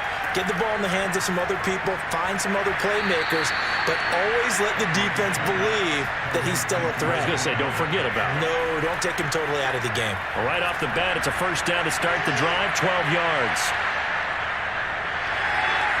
And it's incomplete. Took a shot, couldn't connect. An incomplete pass on first down. That leads to a 2nd and 10. He'll look to throw. They'll try and set up the screen to Hines. Stop shy of the 45. Showed off a nice little move on the play, though. They'll look to throw again. That'll leave them with a 3rd and 2 coming up. They got 8 yards there. Just a gain of a couple, but good enough to keep the drive rolling. They'll stick with the passing game as he looks to throw. Gets this to Campbell out on the right side. The Colts going to use the first of their timeouts as the stoppage will come with a little under a minute to go in this first half. From just shy of midfield, Hundley, and his throw is incomplete. Receiver coaches preach to their guys all the time. Separation, that's what's going to make the play successful. That time there was very little, and I think they were actually fortunate that it was only knocked away and not intercepted. Back to throw again. He'll find Hines out of the backfield. And that play will go nowhere. Losing yardage back near midfield at the 49. A loss of a yard, and it brings up 4th. No surprise they decided to throw on 3rd down. A little bit of a surprise that they completed the pass and lost yardage on the play.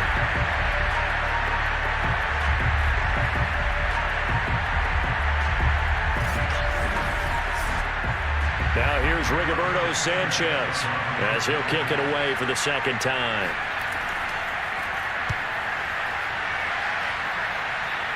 And they'll play keep away from the returner as this one will be marked out of bounds at the 13-yard line. Pretty good spot.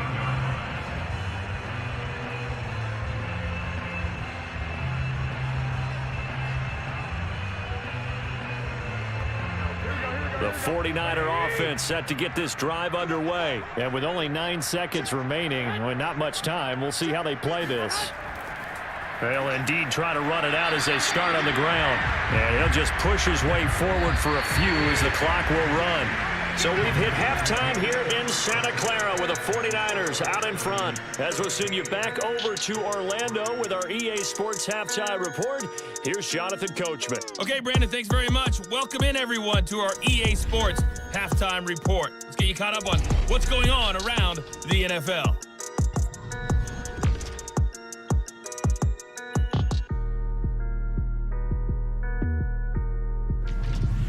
Next, we head off to check out another game. And you can see they are scoreless as they play the second quarter. Last Lastly, let's check on one final game for you.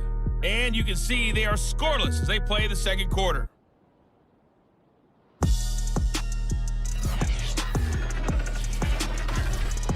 On now to a look at the next-gen stats in that first half for the Colts. And they didn't get a whole lot accomplished through the air in those first 2 quarters of play. They'll need to up their game if they want to rally all the way back.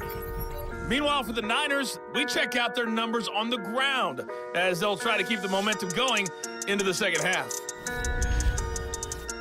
All right, Coach, thank you. We welcome everyone back for quarter number 3.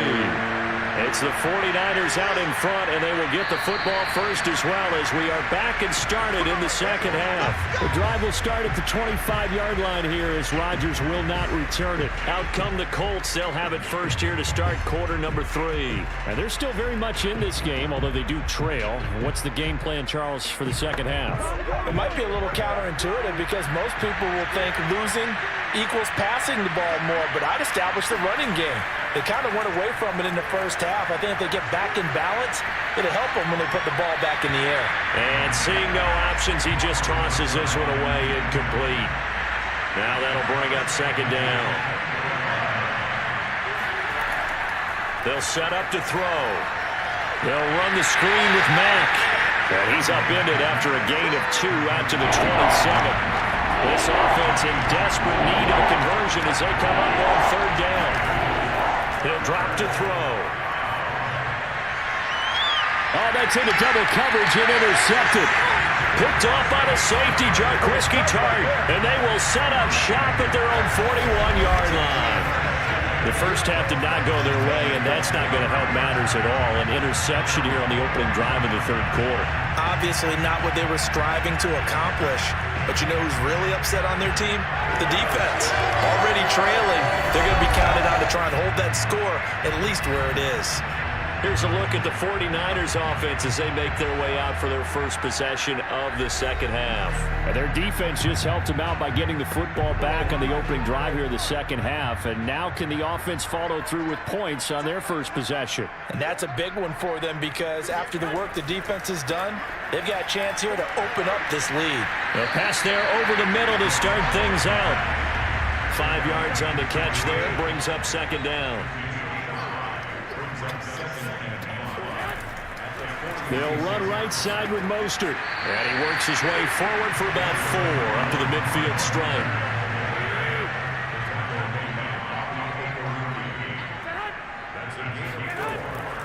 Again, they'll run it with Mostert.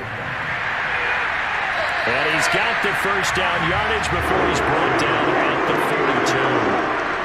Well, you certainly have to give a little credit here because they're playing this game now at their pace. This is ball control football, sustained runs, taking their time, and making it work.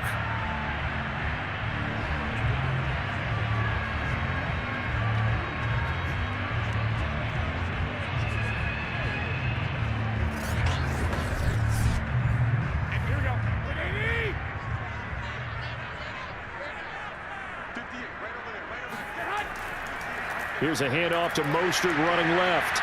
And the second wave of tacklers is going to get him as they stop him behind the line. He'll lose a yard there, and it's 2nd and 11. That's a good illustration of setting the edge as a defensive end, being able to make sure that you stay on your feet no matter what type of block, and you're not going to get pushed inside. Stayed home, skated to the outside, and made the play. 2nd and 11 now. Now they'll throw with Garoppolo.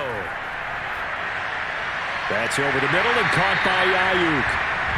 4 yards on the completion, and it sets up a third down. From the gun, it's Garoppolo. And now Garoppolo lost the football. When that ball popped free, we could hear it all the way up here. Those guys down on the field alerting everyone of the fumble. He's lucky that his offensive mates picked him up and jumped on it. Yeah, and you have to think to yourself, and I'm sure they've been echoing it on the sideline and into the huddle. Guys, we have the lead. Just take care of the football. Don't make it easier for them to start to make a comeback.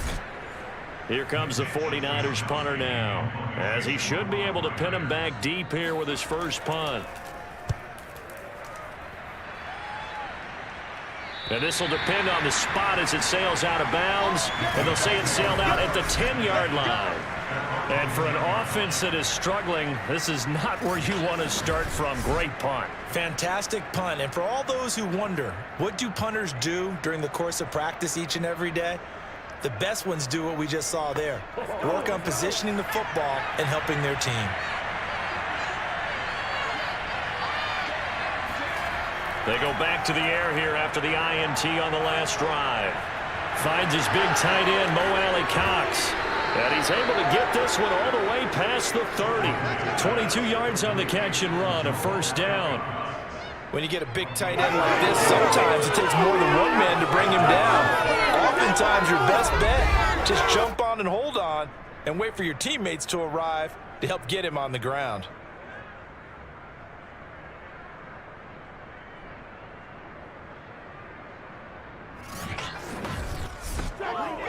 From the 32 now, here's 1st and 10. Throwing, Hundley. A good throw here, finding Pascal. That catch good for only a couple. 2nd down and 8.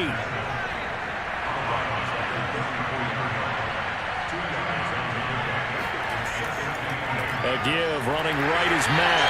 And they're able to swarm him behind the line, and his rough night continues. A yard in the wrong direction makes 3rd down tougher. 3rd down and 9. This defense is just flat getting after it. They have not given up much of anything in the run game. Case in point right there.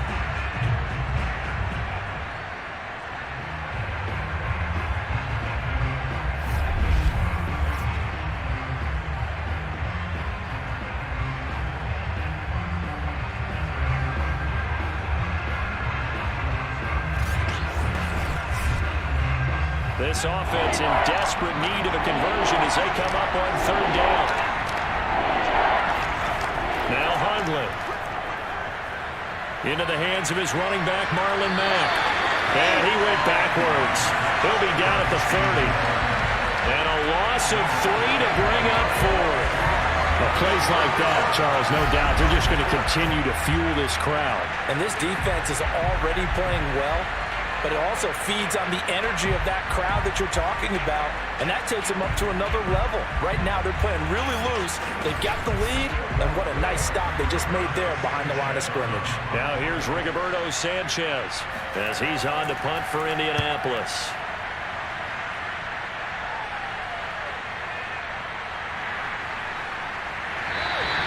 .42 yards on the punt, just 2 on the return. And the Niners will go on offense. 1st and 10. Raheem Mostert and the Niner offense getting the football back. And we have seen a decline in the numbers. Where does the fault lie? Just him? Maybe the guys up front? Combination? Well, as you and I both know, it's almost always a collective deal. But in this case, I think maybe the offensive line got a little overconfident. They had blocked so well in the first half, picked up on what the defense was doing. I think we've seen an adjustment now that they have not picked up on, and now they're being a little bit overwhelmed. Given 9 there on the first down completion. Just a yard to go here on 2nd down. Garoppolo now. Now Garoppolo is in trouble, and down he goes. DeForest Buckner in there to get him, and on the season now, that is 9 sacks for him. Like how they've started the 3rd quarter here. They force a punt on the first drive, and after this sack, it looks like they'll be forcing another one as well. Absolutely. Maybe got their 2nd win coming out of the locker room.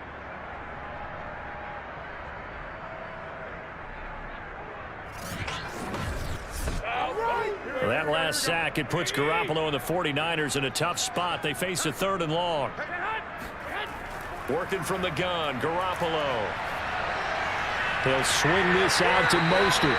And a good job defensively. They stop him short of the 1st at the 32. They do get 7 out of that, but not enough to prevent a 4th down. How about that strategy there, Brandon? 3rd down. They just said, we've got faith in our tacklers. We'll give you the short stuff, and just decided to protect the sticks.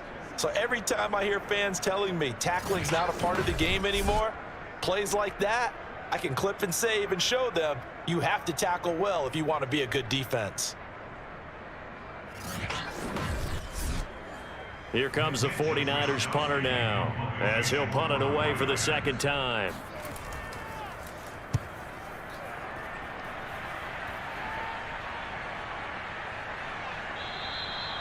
So a change of possession here on the punt. And the Colts will go on offense here, 1st and 10. Here comes the Indianapolis offense now as they get set to take over. And, Charles, they're certainly still right in this game, but they need that offense to wake up and in a hurry. Yeah, I like the way you put it. They certainly did seem to sleepwalk a bit in the first half. Now that their defense has done its job, it's their turn now to go out and try and get some points. They'll try and start this drive in the air. And the Niners get there and bring him down. Eric Armstead, the defensive end, will get credited for the sack.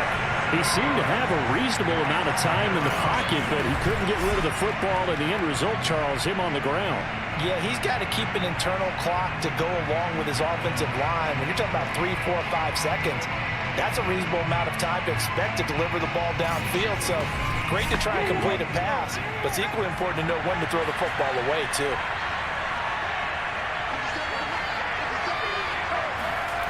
To try again after the sack. Hundley. Throw left side complete. That's Mack. And out of bounds across the 15-yard line. 6 yards on the pickup, and that's going to lead to a 3rd and 11. They'll look to throw. It's incomplete. Took a shot, couldn't connect. Now here's Rigoberto Sanchez, standing right on his own 5-yard line. Here's James returning. It'll be 37 yards there on the punt, and possession will switch hands, 1st and 10. And San Francisco gets set to go here. This is sort of what you would call a put-away drive, isn't it? I mean, they score here, especially a touchdown. It's almost out of reach.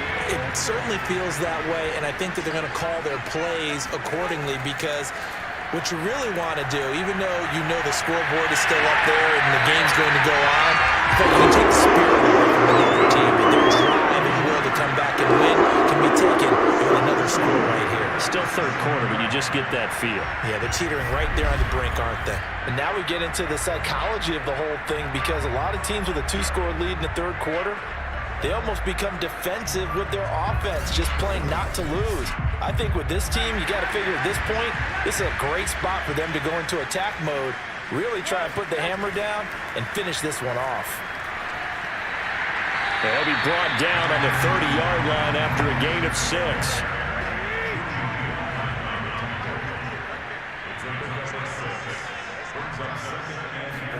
From the 30 on 2nd down, Garoppolo. He's going to wind up and air it out. And that one incomplete. They tried to sneak in a deep ball with the clock running down, but to no avail as time will expire on this 3rd quarter of play. Back now here in Santa Clara. It's 49er football here. They've got the lead as well as we get set to start the 4th and final quarter. Looking to throw, Garoppolo. Taking a shot for Samuel. Toward the back corner of the end zone, but he could not get the feet down. This will wind up incomplete. There is something to a game plan with trying to keep a defense honest. With a guy with that type of speed, you do so. Send him deep. Try and throw some air under it and hope you connect downfield. On that play, they run successful. And that is not going to get there. Oh, he missed it short. It's no good. And this score will stay right where it is. Now, this one now not over yet, Charles. You've got a sliver of hope on that other sideline. You certainly do, because that would have made it a 3-score game, and that probably would have been curtains at that point. But now if they can get down the field quickly and somehow get the ball back one more time, we may have a different ball game. Indianapolis offense ready to go again. Their defense was able to hold serve, albeit with a little help from that missed field goal as they settle in now 1st and 10. They'll come out throwing here to start the drive.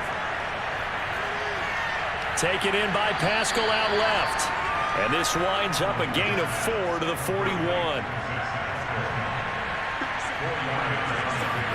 from the 41. Hundley. He completes this one to Mack. And he'll take this to the other side of midfield before going out of bounds.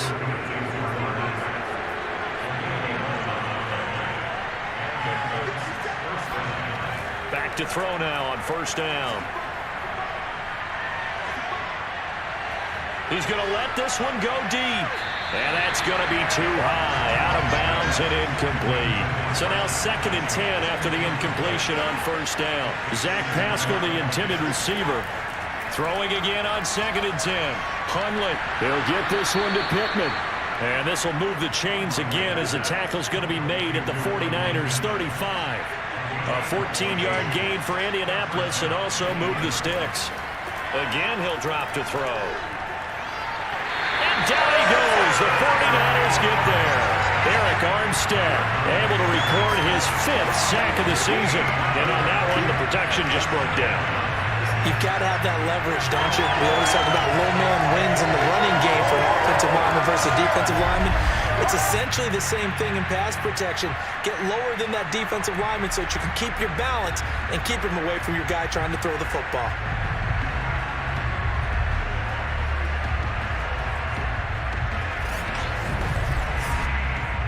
Pass protection has been a problem all night long as they come up facing 2nd and a bundle.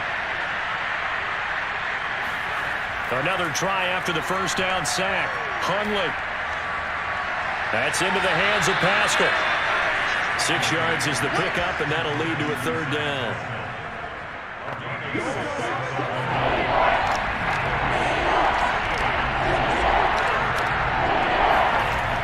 They'll look to throw. It's complete here to T.Y. Hilton.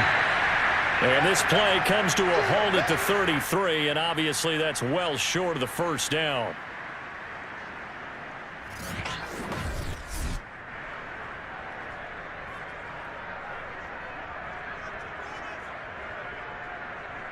And they're indeed going to go for it here on 4th down. So trailing here in the last quarter, let's see how this plays out.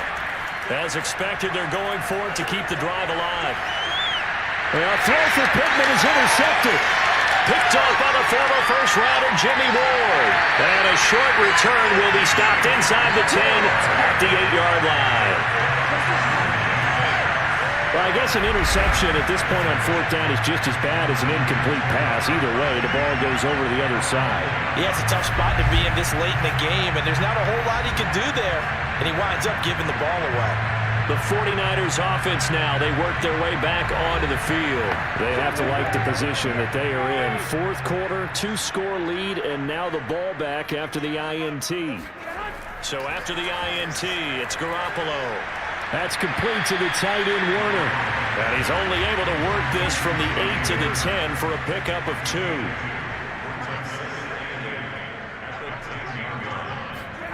Looking to throw again on 2nd down. Garoppolo complete to the tight end, Kittle, over the middle of the field. And he's brought down, but not before they get it across the 20-yard line.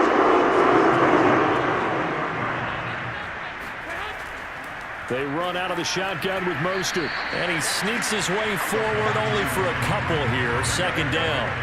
The last run good for 2. Here's 2nd and 8. They'll stay on the ground with Mostert. Takes it to the 26, just a 1-yard gain. The Niners on 3rd down. They've had good success, 5 for 8 to this point. This is 3rd and 7. Throwing now is Garoppolo. Getting this out to the flat, Mostert. Well, this is going to depend on the spot, but it's not a very generous one. He looks to be about a yard or so short. A short game that doesn't get him the first down brings up a 4th down situation. Really nice job defensively. They knew where the sticks were. They got the stop before it.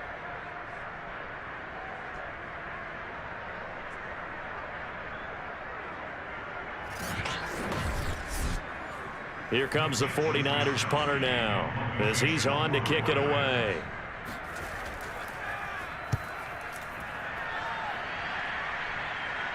Fair catch called for and taken right near the 30-yard line. 36 yards on the punt with no return. And out will come the offense as they take over. Indy set to go on offense once more. Their defense was able to force the punt. That's the good news. But this is still a two-score game, and they need points on this drive and in a relatively quick manner. Trying to shake off the interception. He'll look to throw. This goes out right to Doyle. That catch good for only a couple. Fourth quarter, every drive's so critical, and you figure they only get one more shot after this, so a touchdown's imperative on this drive. It is, but you also have to think to yourself in play calling, don't hold anything back. Don't save it for the second touchdown. You got the first one for the second one to even matter. 2nd and 8.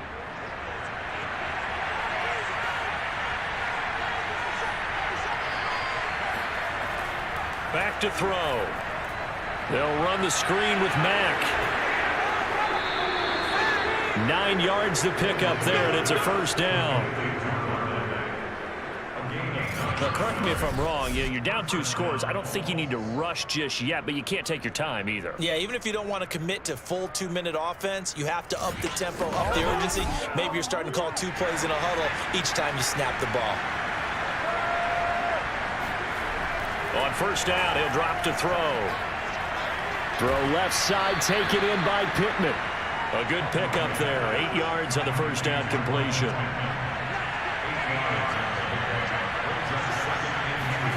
From just shy of midfield, Hundley, middle of the field, he finds Pascal.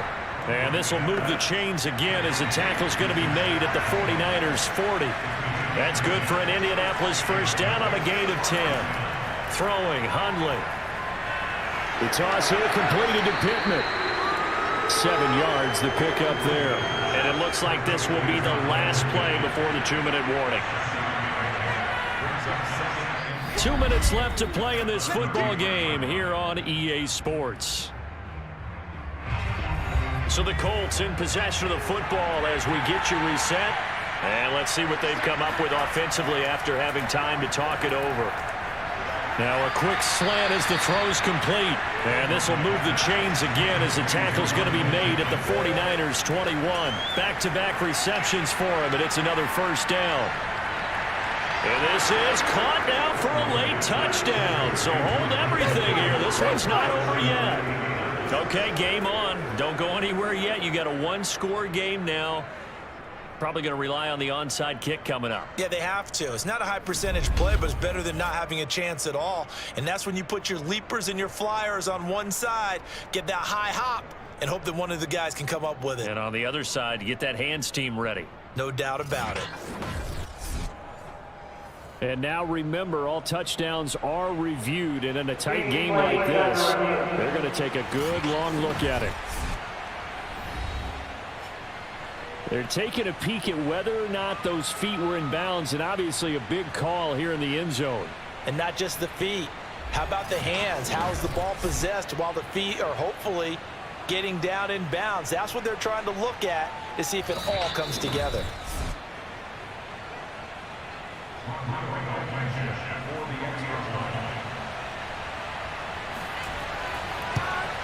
So they called it a touchdown originally, and this will stay a touchdown after the video review, so they had it right.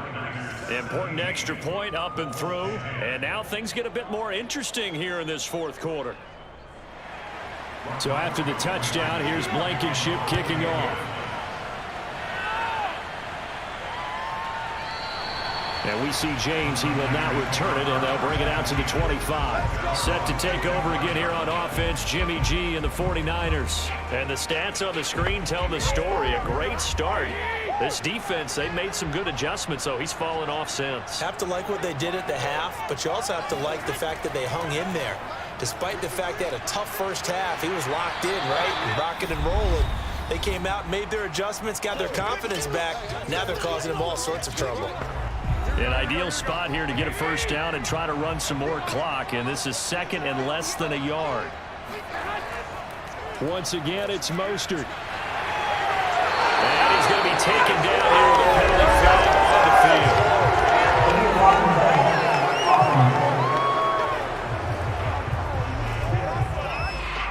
Instead of the first, he'll have to go backwards for another second down try. So if there is a silver lining, though, it stays second down, and they still have an opportunity to pick up a first down before they have to start their downs over again. This will be stopped about 2 yards shy of the marker. 8-yard gain, 2nd and 2.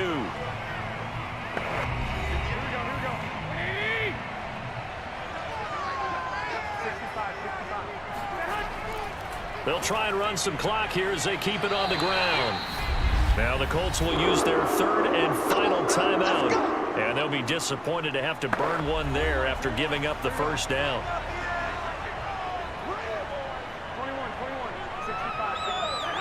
And they take a knee.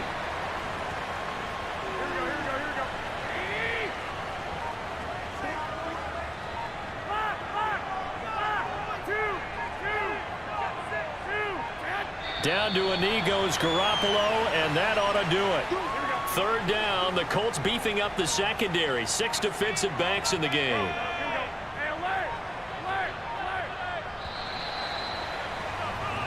So the victory here for San Francisco, and it was a bit of a strange game. They were held scoreless through the entire second half, but their first half output, that's enough to carry them to victory. And that's an odd game to watch, isn't it? Because when we saw the output in the first half, you think to yourself, okay, they've got something working here. They know what they're doing. They'll continue that along. But instead, it's goose eggs in the second half. Fortunately, enough of a cushion and enough defense to carry them home. So for San Francisco, their good start continues as they get their record up to 4-2. And they'll hit the road next week to take on the Chicago Bears. Meanwhile, for the Colts, they fall a game under the 500 mark at 3-4 through 7 games. And they'll be at home next week for a date with the Tennessee Titans.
Saints look to rise beyond the Seahawks on Monday Night Primetime. It's a series tied at 8 games apiece going back to 1976. And it's coming up next.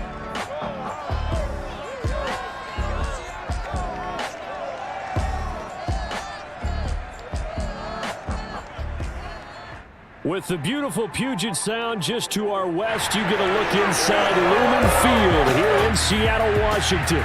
These folks love their football in Seattle. This was the scene a moment ago as the home squad came out of the tunnel, and it was just absolutely deafening in this building.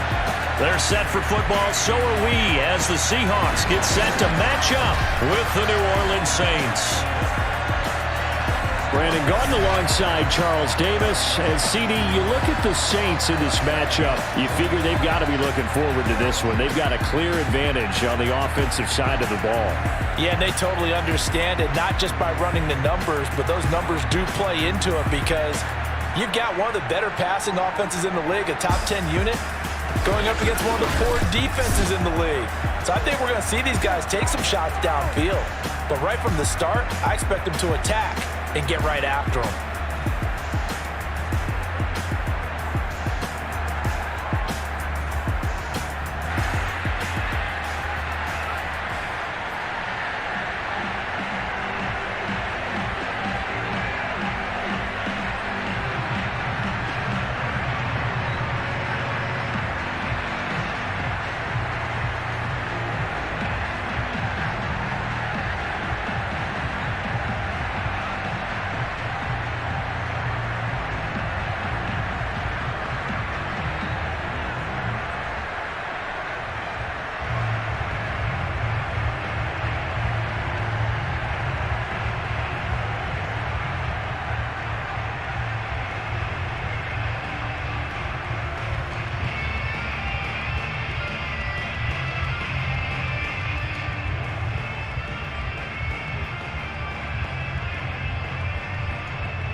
Getting toward the halfway point of the NFL season. Week 7 is underway on EA Sports. This is DJ Reed returning.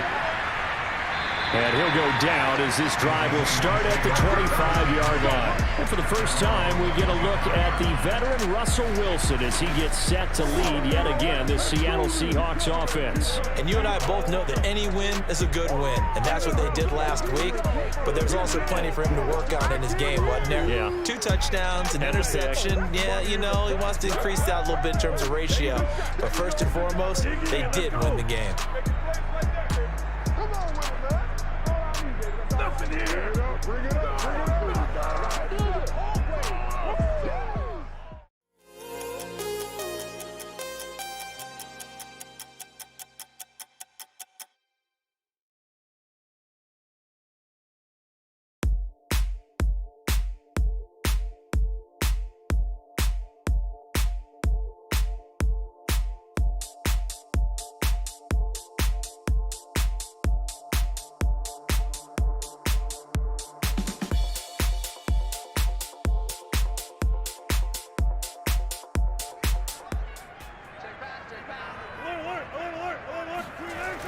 1st and 10. It's Wilson.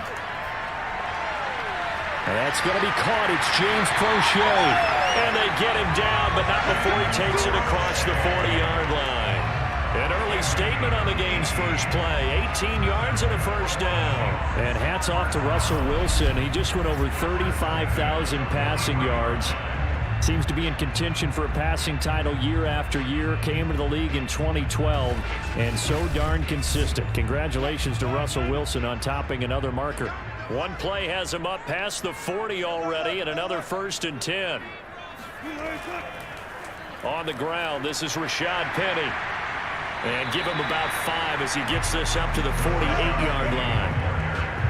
Well, this defense, Charles, really played well in that win a week ago. Well, we certainly had a nice conversation with the defensive coordinator, didn't we?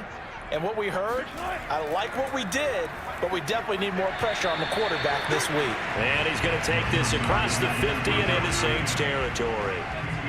A couple extra tight ends in the formation here as they line up 3rd and 2. They'll try and run for it with Penny. And he gets this one across midfield for the first down to the 46. A 3rd down gain of 3 yards, and that'll be enough. Defense had a chance to get off the field here in the opening drive, couldn't do it. I know that we go into these meetings with coaches, and sometimes maybe we can get, a little bit numb because they're always going to talk about how important 3rd down is, aren't they? Offense and defense. In this case, one capitalized, and the other, as you said, had a chance to get off the field and didn't get it done.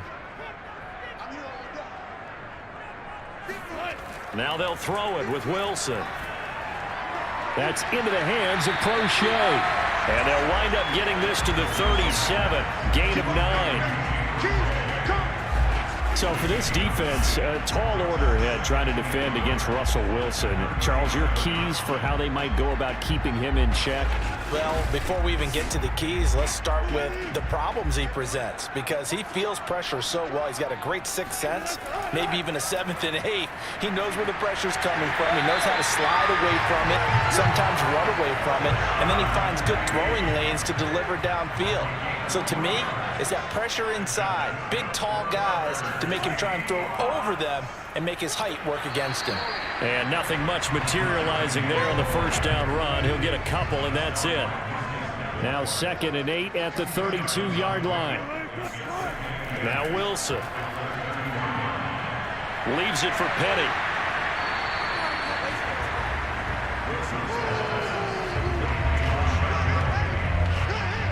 Well, this defense very strong in that victory from a week ago.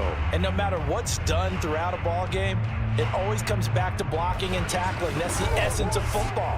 But I think it's hard for people to understand just how difficult it is to tackle, especially open field. Very few missed tackles on tape that I saw last game. This team does a nice job of getting their opponents on the ground. Space to run past the 20. And he is going to have a Seahawks first down as they're able to get the 3rd down conversion. I like the screen being called here early in the game, especially on the opening drive, because, Brandon, when guys come out of the locker room, especially as pass rushers, they are so amped up to get to the quarterback that you can use that against them, and a screen pass is a great way of doing it. A lot of teams against good pass rushing teams, they want to run the screen 10 to 12 times in a game. So from inside the 20, here's 1st and 10 at the 18. And he stopped immediately there. Calling no gain on the play, and it'll be 2nd down. To throw is Wilson. Over the middle, he finds Eskridge. And he gets this inside the 10 to the 9. It's also a gain of 9. On 3rd down, Penny. And he's got the first down as he gets it to the 8. A stop there on 3rd. They could have held him to 3 on this opening drive. Now they have to bow their necks on 1st and goal. And if I'm looking at this from the offense's point of view, that's a big-time pickup right there. And I go right at him with another momentum play. I go quickly and attack them, because right now they probably have their heads down a little bit since they didn't stop them on 3rd down. A terrific opening drive has them knocking on the door. 1st and goal. Throwing is Wilson. toward the end zone, but that's going to wind up incomplete. Nothing on first down, so the ball remains at the 8-yard line, 2nd and goal. Tried to get it that time to James Prochet. But it'll be 2nd and goal. And he's able to get it down to the 2-yard line. It'll be a gain of 5, and it's going to set up a 3rd and goal. Once more, Penny. And he'll get nothing out of that one. No gain on the play that time, so a big stop, and it's going to leave him with a 4th and goal. This is a long drive offensively. Wouldn't you hate to end this with just 3 points? Doesn't it feel like during a ball game you have certain narratives going on and there's certain drives that seem to take on just a bit more importance than others? This feels like one of those, doesn't it? To me, 3 points here, a major letdown. This is the time to go and put 6 on the board. Myers' kick is good. And the Seahawks grab a 3-0 lead. Well, after marching down the field, only getting 3 there, kind of feels like a win for the defense. And it does. They'll go to the sideline feeling a lot better that they didn't give up a touchdown after the march against them. But if I were the offense, I wouldn't hang my head over that one. That's a good drive, and 3 points were put on the board. And he'll be brought down shy of the 20, so the decision to bring it out of the end zone, not a good one. And here come the Saints for their opening drive. They'll be led, of course, by their 2nd-year quarterback from LSU, Joe Burrow. And coming off of an early season open week. And in this situation, what he told us when we sat down with him was he spent a lot of time working on fundamentals, kind of getting back to basics during that time, as opposed to having to worry about healing up or resting up. It was too early in the season. Get back to the basics, get his game going again. The Burrow's throw complete there to Thomas. And he'll be corralled right around the 34. 16 yards right off the bat and a 1st down. And we see the emphasis early here. Get your star receiver involved, able to do it successfully. Not a bad start to begin with, that's for sure. And to me, this play says our guy is better than your guys. Because, you know, a player of his stature, he won't just be single covered all game long. It's going to involve multiple people. And right away, they told the other team, guess what? He's just better. And Burrow going to be hit and taken down. They got him. The D-tackle Sheldon Richardson came barreling in for the sack. You know darn well both of these teams reviewed the film and saw that this defense had 5 sacks last week. They got to keep their QB upright. And they're going to try their best to do exactly that. But they're facing a team where getting to the quarterback is a mindset. It's a mantra for them. And they play a game within the game. And you know what it is? Let's race to the quarterback and see who gets there first. And they need to work to at least get some of this yardage back after the sack. 2nd and 19. Now this one to his tight end out on the right side. Let's just break this down and make it pretty simple. Key to the drag route, letting the play develop, finding the hole in the defense, and giving your athlete, yes, athlete, a chance to make something happen once he has the ball in his hands. Oh, that's into a sea of bodies, and it's intercepted. Picked off by Akello Witherspoon. And a great return as he takes us up just shy of the 45. What a start defensively. Your offense goes out, gets the touchdown, and then you get the interception. Just perfect. How about the discipline that they showed on defense? Because after the offense scored to go up 7-zip, you would think they might be a little extra aggressive trying to get back at them. Instead, they read their keys well, and they took the shot downfield.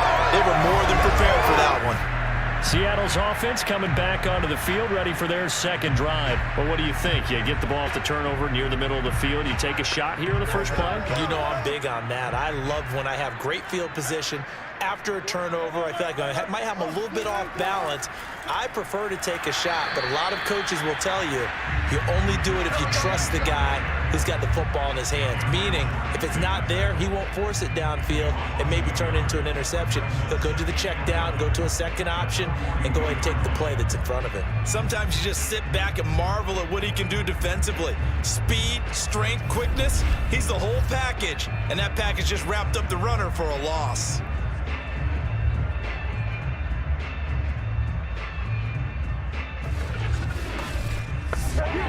After the loss to start out, here's 2nd and 11. From the shotgun, Wilson. He'll find Eskridge here complete. And he's brought down. Wilson able to hook up with Eskridge. First down, Seattle.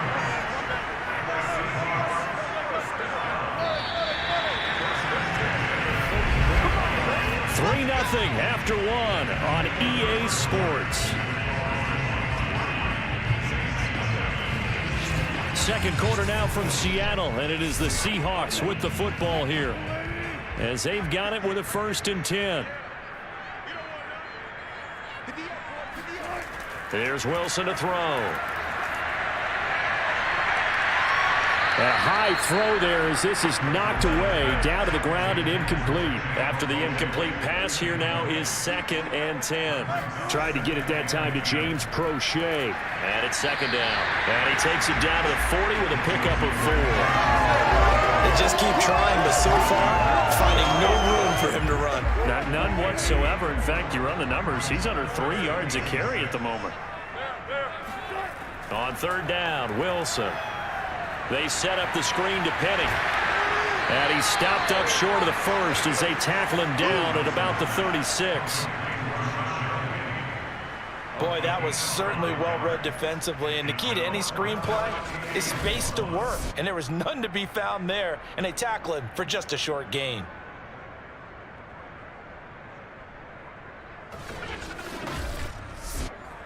So the kick from here on a field goal would have been right at 53 yards. But instead, offense out there. They're going for it. They'll try and throw for it with Wilson. And it's incomplete. They cannot convert, and they turn it over.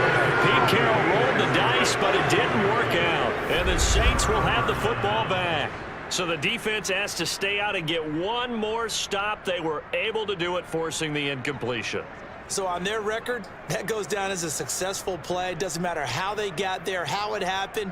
They got it done. They're the ones that are jubilant.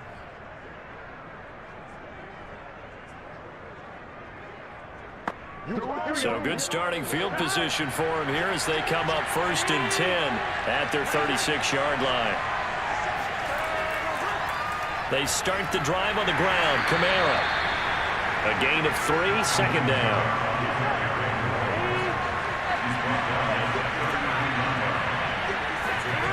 From the shotgun, it's Burrow. To the right side and complete to Thomas. And he'll be out of bounds up near the 45 at the 44. That catch good for 5. It's 3rd down. 2 minutes gone by, 2nd quarter. Burrow now off the bootleg. He's got the tight end, Vanette. And they'll get this well past midfield before being stopped just before the 35. A big 3rd down pickup of 20 yards. But when you hit him on the move like that, and he's able to get into open field with a full head of steam, oh boy, it's going to be tough to get him down. Yeah, there was a big window. They're lucky they did get him down.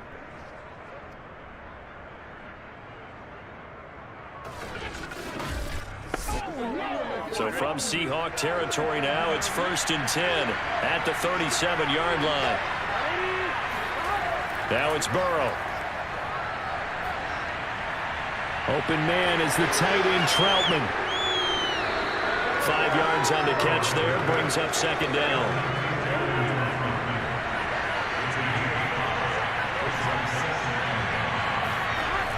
Burrow will throw. That's going to be caught. And they will eventually get him down, but he's inside the 5 all the way to the 3. Now after the completion, we're going to get a timeout, an injured player. Well, he gets attended to. We'll step aside. Here we go, here we go.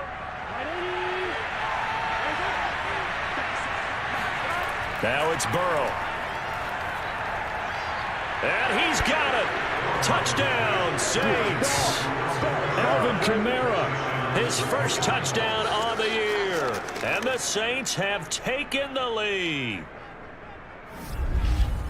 A nice throw there by the second-year quarterback. And I don't believe that was the kind of play he would have made as a rookie, because usually your rookie season is a continuation of your college days. A lot of one read, and if you don't have it, you just take off and go. Now he's settled in the pocket a little bit more, reading the field and getting to a second and sometimes third progression. That was a nice play. Lutz good on the extra point, and that makes it a 7-3 lead.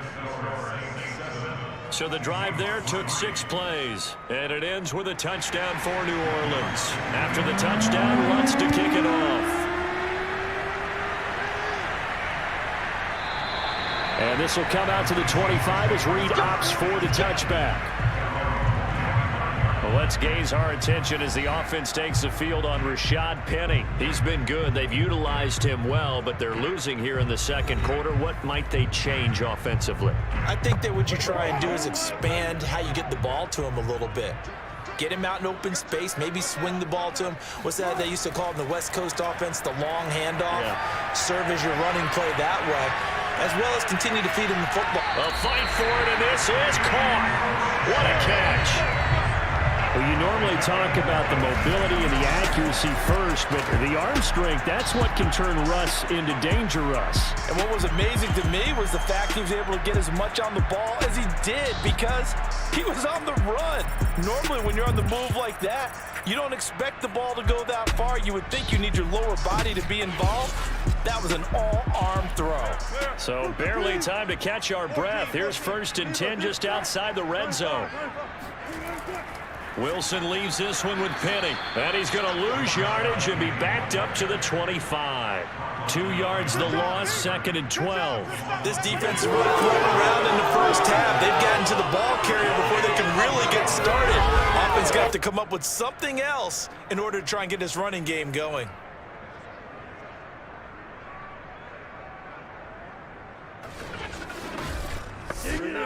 So the first down run lost a couple. Now they come up 2nd and 12.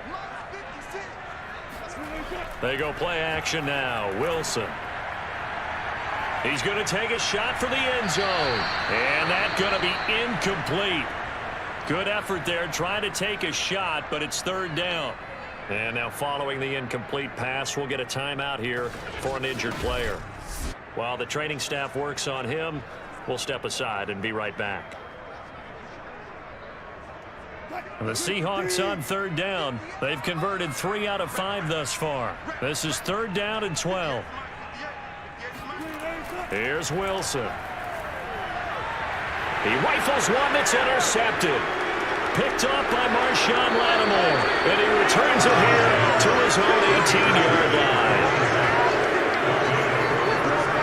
When I looked down, he was kind of shaking his head right after he threw that pass. What did you see? Well, from a defense's perspective, anytime you have your eyes back towards the quarterback, you're in a position to make a play on the ball, whether it's a big-time play by you or an overthrow by the quarterback. You have a much better opportunity. Now the Saints offense, they get ready to go back to work here. And for them, a touchdown their last go-around. Obviously, they'll be hoping to do that again. And when you start plotting for this drive, when you start thinking to yourself, okay, what are we going to do? You don't go away from what you did before because that worked, but you have to be prepared for wrinkles and counters because you know they'll make some adjustments. They throw right away, and that's complete out on the right side.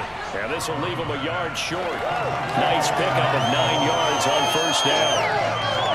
And there's a completion to the tight end. And look at the size of these players nowadays. At that spot, 6'4", 6'5", and up. A lot of guys used to be basketball players, somehow came back to football. That's really good for the game of football. You get better athleticism, great hand-eye coordination, guys who know how to control their bodies when they run their routes. It's a game of matchups, and that's why you take your receivers and move them around a bunch, especially your best guys. And when they work out of the slot, you often hear the coaches talk about how great it is because it gives you a two-way go. You can break out or you can break in. That makes it hard to defend. On 1st and 10, Joe Burrow.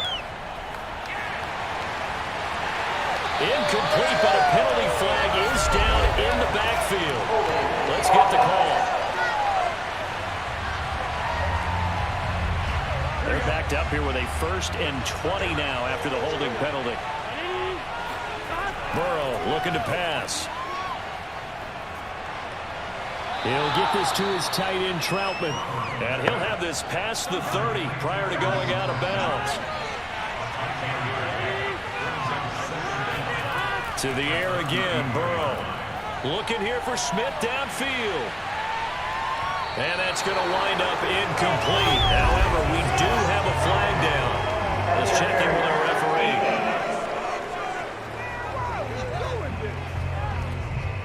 So a costly penalty yardage-wise as that'll move the football down to the spot of the foul. And what the officials are looking for in these situations, whether you're playing the man or the ball. And if you're playing the man, you get a... And this is caught. Touchdown. Wait, hold a second here. Flag down. Let's see if this will stand.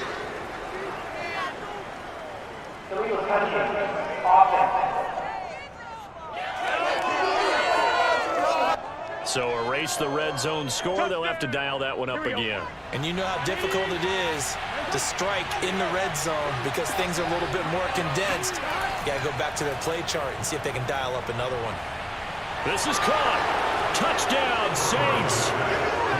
Alvin Kamara with 2 touchdowns on the season, both in this game. And the Saints able to stretch that lead out further. CD for them, this has just been an offensive explosion here in the second quarter. Yeah, held scoreless in the first quarter. Now they find the end zone again here in the second. Sometimes you just have to have some patience. A lot of people think it's always an adjustment and you have to change what you're doing. Sometimes you just have to do your game plan just a little bit better. And I think that's part of what we're seeing here. Lutz will look to add the extra point. And this one's right through to make it a 14-3 ball game. A drive there of just 4 plays. And it all culminates in a Saints touchdown. After the touchdown, Lutz to kick it off.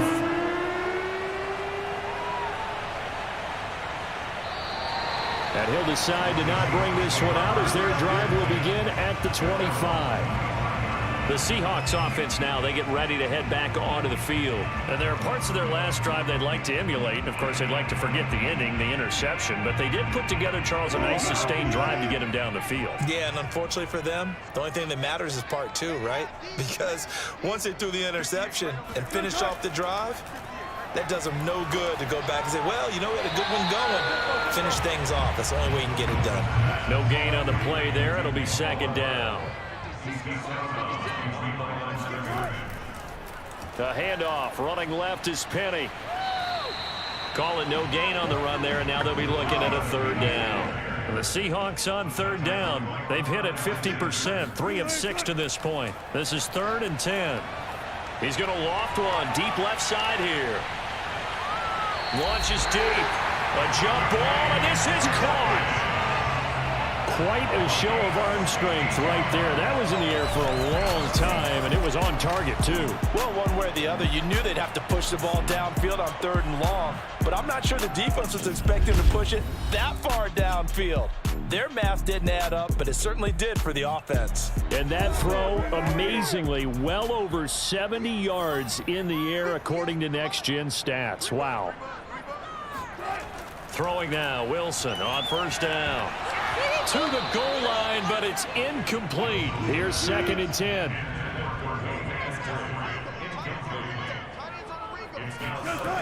Now it's Wilson. Throwing the out route, incomplete. It's Thompson. And down inside the 10 here before he's out of bounds right around the 7.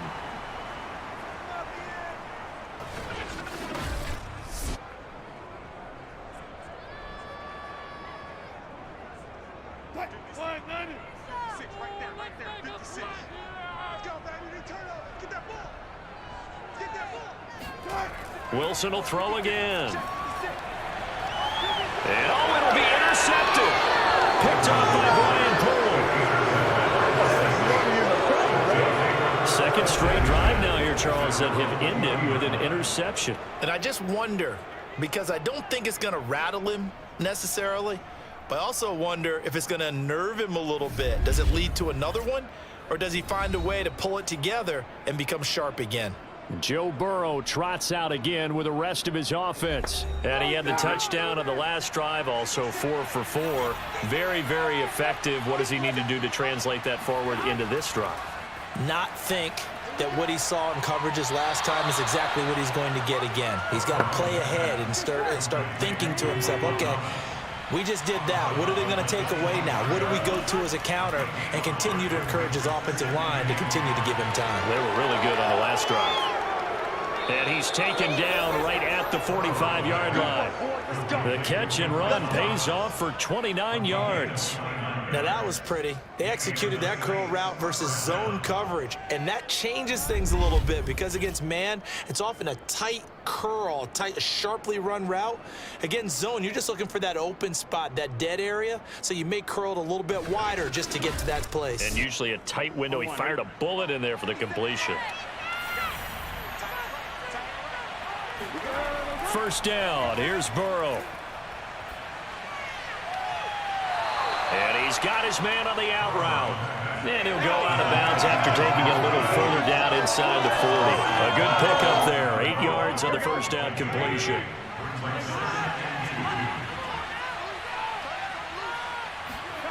Again, it's Burrow. Oh, look at Thomas wide open. And that'll wind up moving the chains again as the tackle's going to be made at the Seahawks 21.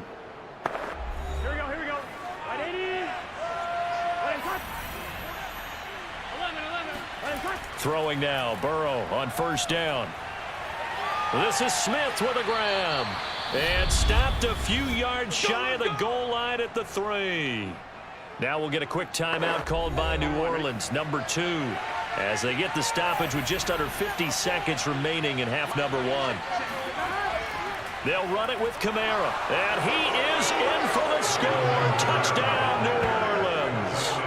Alvin Kamara on his way to a monster game. 3 first-half touchdowns. And the Saints add on to their lead. They have really had their way so far in the first half, but they wanted to continue to build on their lead. They know that no lead is safe in this league, so they decided to try their best to get one more as they headed into the half, and they got it done. Lutz to try to add the PAT.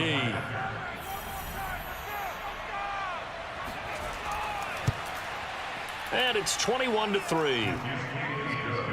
That time a 6-play drive. And the capper came from Alvin Kamara on the touchdown run.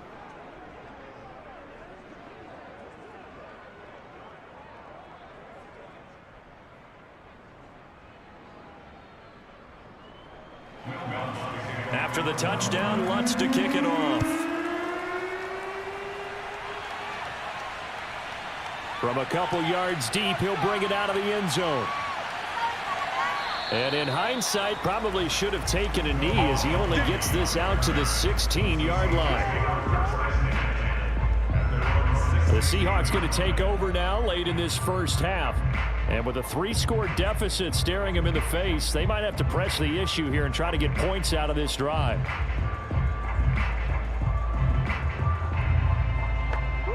So the ball down to the 16 here for 1st and 10. They go back to the air here after the INT on the last drive. And he's going to get this one across the 30-yard line. Now the Seahawks going to use the first of their timeouts, as it'll come with 36 ticks to go in half number 1. That's into the hands of Prochet. Now the Seahawks call the second of their 3 timeouts, as they'll stop it with a little over 30 seconds to go in the first half of play. Throwing the out route incomplete. That's Thompson. And he'll go down inside the 45 before going out of bounds. They had 2 straight first downs, now a gain of 9 to set up 2nd and 1. If you run an out route, it's likely you're going to end up near the sideline. And what did we just see there? Toe tap. You got it. The benefits of practice. Toe tapping, foot dragging, picking it up, and making sure it was a catch. That one complete to Prochet. And he's going to have a first down, and they get into field goal range here at the 29.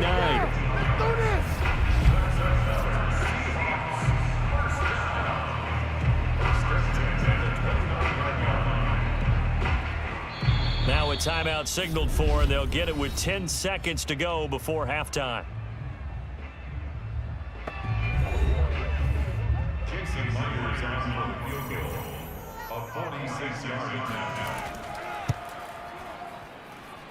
And Myers able to knock it through, and that'll get the deficit down to 15. No problems in the field goal department so far. He's 2 for 2. Pretty reliable here in this game, isn't he? And to me, that bodes well for them. If they need him late in the game, his confidence should be sky high. On the return, Deontay Harris. And he will make it to the 20-yard line and no further. So time perhaps for one final kneel down before they take this lead to the locker room. All that remains is to snap this once, and that'll do it for the first half of play. So we have reached halftime with the visiting Saints out on top. As we'll send you eastward to Orlando. Standing by with that EA Sports halftime report now is Jonathan Coachman. Take it away, Coach. All right, Brandon, thanks very much. We'll get back to you and Charles in a minute. But first, time to give the folks at home a look at what's going on around the NFL. We'll get our tour started out at Venerable Soldier Field in Chicago. And that's been a back-and-forth game, all tied in the second quarter.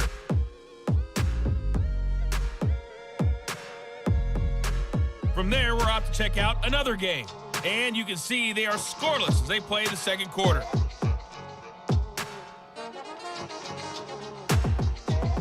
Lastly, let's check on one final game for you.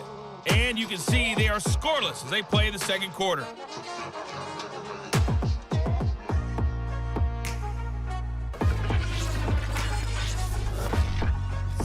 On now to a look at the next-gen stats in that first half for the Saints. And they've definitely been able to exploit some holes in that opposing secondary, as they threw for close to 200 yards in those first two quarters. Meanwhile, for the Seahawks, we checked on their numbers on the ground in the first half, as they know they'll need to be better to overcome this halftime deficit. All right, Coach, thank you, and we welcome everyone back for quarter number 3. Here's Harris to return it. And he'll be tackled just shy of the 25. That's it, baby. We got work. Now we'll see what Michael Thomas and the rest of the offense has in store here. And I know that they've double-teamed him a couple times, but not a ton. Whatever they're doing isn't working. He's up over 100 yards. We'll see how they adjust. And when they do that, they weaken their defense in other places as well. And how many times have we done games where we've seen a guy have a big game like this, but it's usually not by himself, is it? Right. Usually it opens it up for other people to have big games as well. Jordan Brooks on the tackle. Throwing on 2nd and 8. Burrow. Airing it out deep for Smith. Oh, a leap, and he will make the catch. And he is down deep into Seattle territory. Prime example there of how his height can be an advantage. It makes it tough on some of these smaller defensive backs. When they try and go through that type of a receiver to get the football, oftentimes that big body, that frame will block them away. And whether the receiver has to elevate or extend, now he has a clear path to the football with the defender usually on his back. A real field flipper there, as all of a sudden they've got a first down in the red zone. Out of the gun, it's Burrow. Over the middle, into the hands of Michael Thomas. Now after the completion, we're going to get a timeout, an injured player. While the trainers take a look, we'll step aside.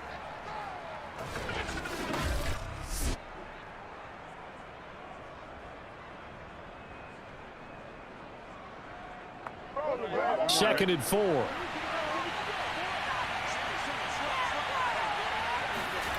They're passing here. Joe Burrow.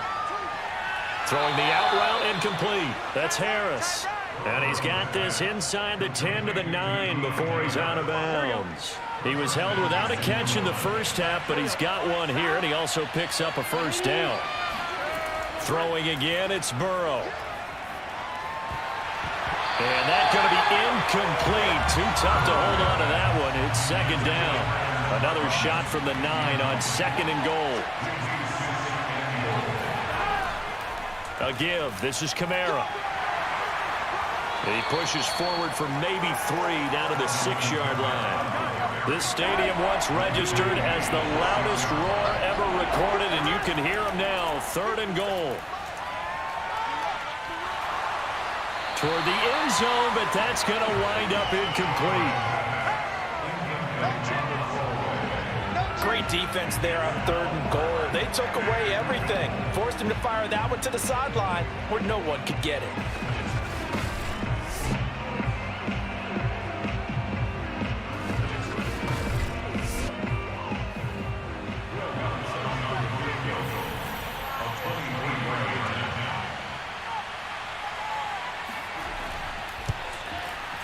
And Lutz's kick is good.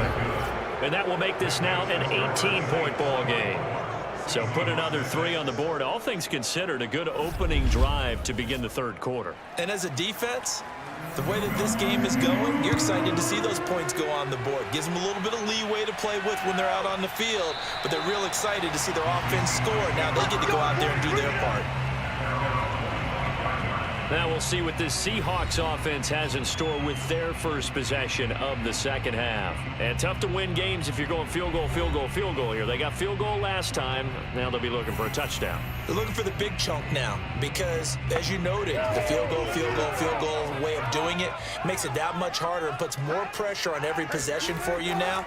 Go ahead and get 6 and feel a lot more comfortable about the position they're in. Bigger chunks. We'll see if they can get the score. And he's taken down but able to slip across the 35. Give him 13 yards on the opening play of the drive and also give him a first down.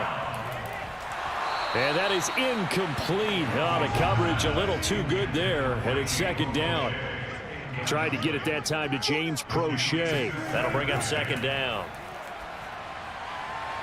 He's got it complete to Thompson. And he'll be taken down, but not before he gets into enemy territory. 12 yards there as they keep this drive rolling. It's another first down. They'll try the right side here with Penny. And down to the 44, 5 yards that time. So that was a very nice play, Charles, from a very speedy cornerback. Yeah, this defense as a whole has really been flying to the football all game long.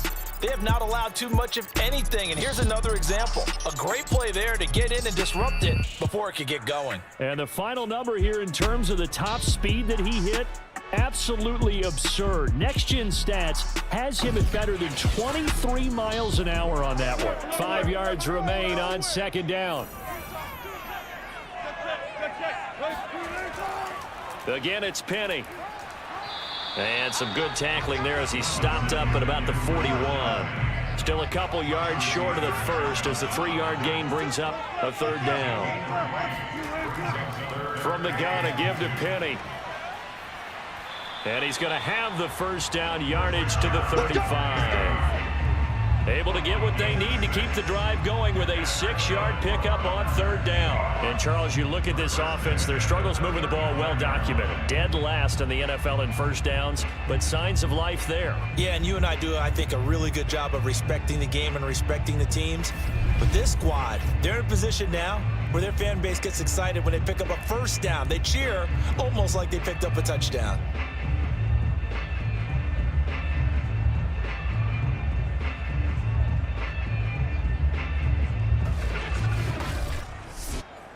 Ball up to the 35 now as they come up on 1st and 10. Out of the gun, here's Wilson. And Wilson's going to be intercepted a third time. Picked off by Marshawn Lattimore. And a big turnover there as his guys will get the football back. This defense, Charles, coming up with another interception. They have really done an excellent job of locking up these receivers. Yeah, they're really on fire. They are actually doing what they talk about all the time, which is plastering to receivers when they're in their zones. They didn't give up a touchdown the first half. Haven't done so here in this half either. Blanketed the field going all the way back to the opening drive, and they come up with a pick right there. Now Burrow on first down. Complete. Smith has it. And he gets it here to right around the 24 before he's out of bounds. 7 yards, the pickup there. From the 24, Burrow. And Burrow going to be hit and taken down. They got him. I think that time he just maybe held on to it a little too long, CD, because after a couple of seconds in this league, you know those defenders are coming. And how many times do we talk about complementary football? We're usually talking about, does the offense help the defense? Does the defense help the offense? I think in this case, does the quarterback help out his offensive line? You only have a certain amount of time to get rid of the football. They can only do so much. On this play, he took them to the limits. After the sack, they'll come up now 3rd and long. Yeah, I wouldn't be surprised to see them run the ball here just to try and get some space. And incomplete. He had no so he just tossed it away, but that brings up 4th. So from their own end zone here, this kicks away.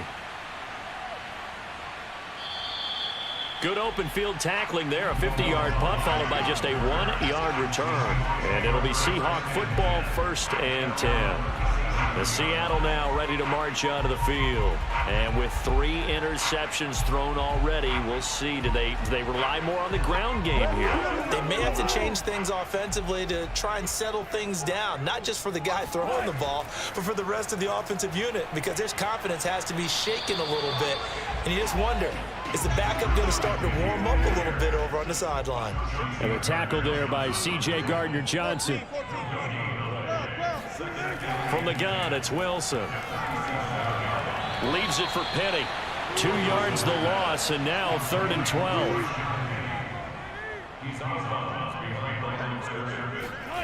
Now Wilson. Wilson hit. It's loose. It's out. Fumble. And this is picked up by the Saints. And he's into the end zone. A fumble return and a Saint touchdown. We know this defense has some playmakers. We saw it right there. Well, really, we've seen it the whole game. Isn't it nice to see that on the opposite side of the ball? Respect, my man, respect. The defensive guys are outscoring their opposing offense. Yeah, they're outscoring him indeed with that score alone.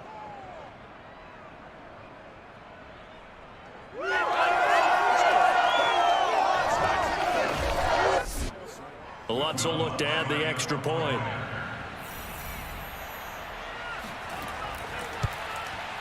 And they open the lead up now to 25 points. The scoop and score, always an exciting play in football, and we witnessed it there. Grabbing it off the ground and then rumbling it into the end zone for 6. And you can bet they're preaching 2 hands on the ball here as the kicks away following that fumble return. No run back here, down to a knee, and this drive will start at the 25. But the ball now going back over to the Seattle Seahawks offense. And they weren't on the sidelines for long, but I'll tell you what, I'm glad you and I weren't down there. We could hear them. The coaches from all the way up here, they were adamant, you've got to hold on to the football or else we have no hope. Yeah, it's easy for me to laugh sitting up here, but you're exactly right. If we were down there, that message would have been received a whole different way. Because turnovers, they've been a big problem for them. Got to take care of the football. Got to hold on to it. 49 yards rushing for him now on 17 carries. First downs have not come easy, and neither have runs like this throughout this game. Absolutely not. He finally felt like, whoa, a sigh of relief. We got something going in the running game. Line of scrimmage, the 37 on 1st and 10. Here's Wilson to throw. That's caught by his tight end, Gerald Everett. And this will be good for a pickup of 9 to the 46.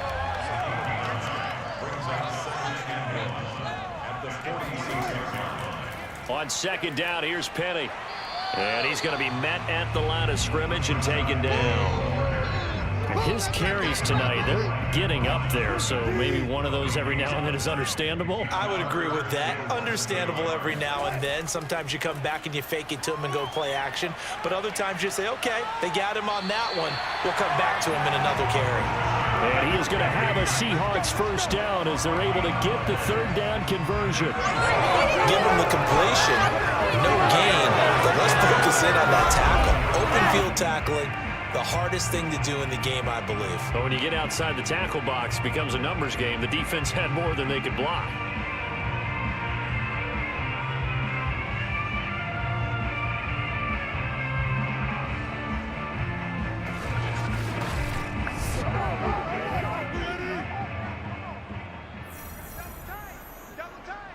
Check 50. Zebra. Good job right there. Good job. Good job. Penny, a 1st down carry. And he'll fight his way forward to about the 48-yard line. David Onyemata there on the tackle.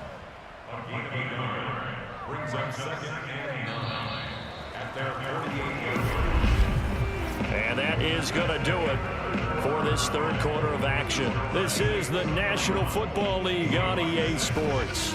Back now in Seattle, Washington. A lot of of folks starting to make their way to the parking lot. Their guys trail big here to begin quarter number 4. On 2nd and 9, Wilson. He'll find Eskridge here complete. And this is going to be another first down as the tackle's made at the Saints' 41-yard line. With that catch, he goes over 100 yards receiving on the night. He's got Thompson here, complete. And past the 35, he'll be dropped a yard or two shy of the 30. Same exact result as last play, a pickup of 11. Now Wilson on first down. Looking left side, and he's got him in. That's Thompson. And inside the 20 before he's brought down. Back-to-back receptions for him, and it's another first down. Well, this game is certainly pretty well over. They go ahead and mark it in the win column. But as a defense, they don't want to get so soft now that everybody just throws the ball all over the place and gets big yardage and puts points on the board. They have pride, too, on that side of the ball. They run the option here on 1st and 10. And stopped a few yards shy of the goal line at the 3. Back-to-back nice gains. That one for 14 yards and another first. Well, I tell you, there is no antidote for speed, even at the quarterback position, as he keeps it himself and turns it into good yardage. And it still takes time for a defender to react, even as quarterbacks carry the ball more and more in today's NFL. And he will take this one in for the Seattle touchdown. Rashad Penny, his 4th touchdown on the year. And the Seahawks are finally into the end zone here in this 4th quarter. I wonder if he changed anything on his play sheet or they just executed better. Because they had 2 previous drives that ended in field goals. Before this one, they finally were able to put into the end zone. Well, whatever he did, speaking of the offensive coordinator, might be using that formula going forward. It worked there. Yeah, it worked very well. He and his field general in pretty good sync right now. They're starting to move the ball well. Extra point up and through by Myers. And that'll cut the lead down to 18.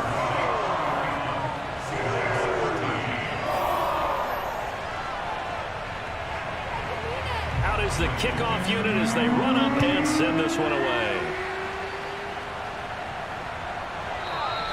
No return there for Harris, and the drive will begin at the 25.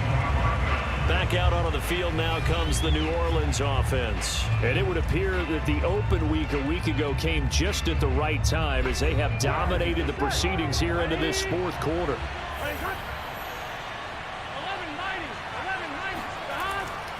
They begin on the ground with Kamara.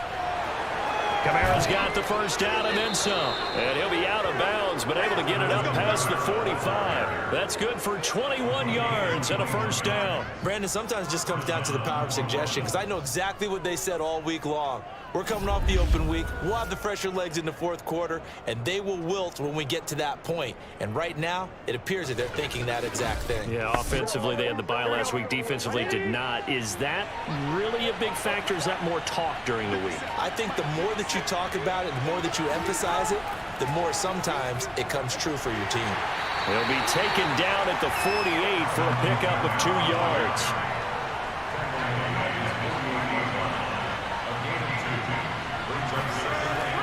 Now a handoff. Here's Kamara. And he's up across midfield and down into Seattle territory. Now we're going to get a timeout here as it looks like there's a Seahawk injured on the play. We'll check on his status when we get back.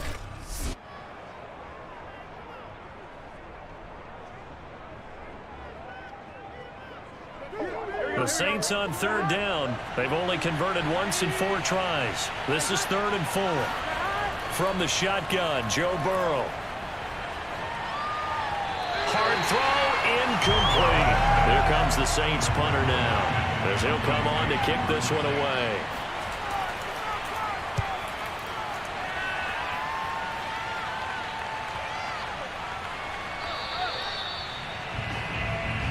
Let's go, let's go. The Seattle offense now set to come back out on the field. Even though they were able to force the punt defensively, still a big hole to climb out of, especially at this late stage of the contest. Wilson and the Seahawks take over now, 1st and 10 at their own 20-yard line. Here's Wilson. is incomplete here. 2nd and 10.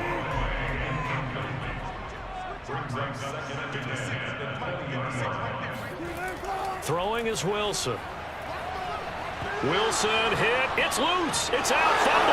And this is picked up by the Saints. And he's into the end zone. Fumble return. And a Saint touchdown. Second time he's lost a fumble. This one hurts more. It's returned for 6. He's been under a lot of duress, hasn't he? Pressured, hurried, harassed the whole game. Well, the offensive line not giving him a lot of help. Not a lot of help, but the bottom line, he's got to take care of the football.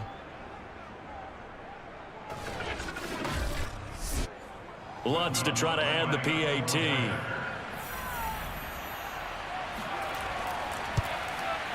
And he's been a busy man, 5 for 5 now as he knocks another one through to extend the lead.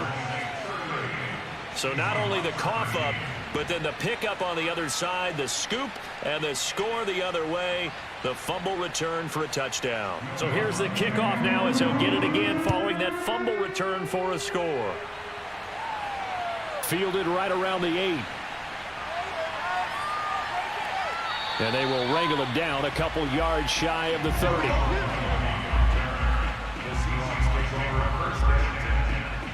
And we will get another look at Seattle's offense.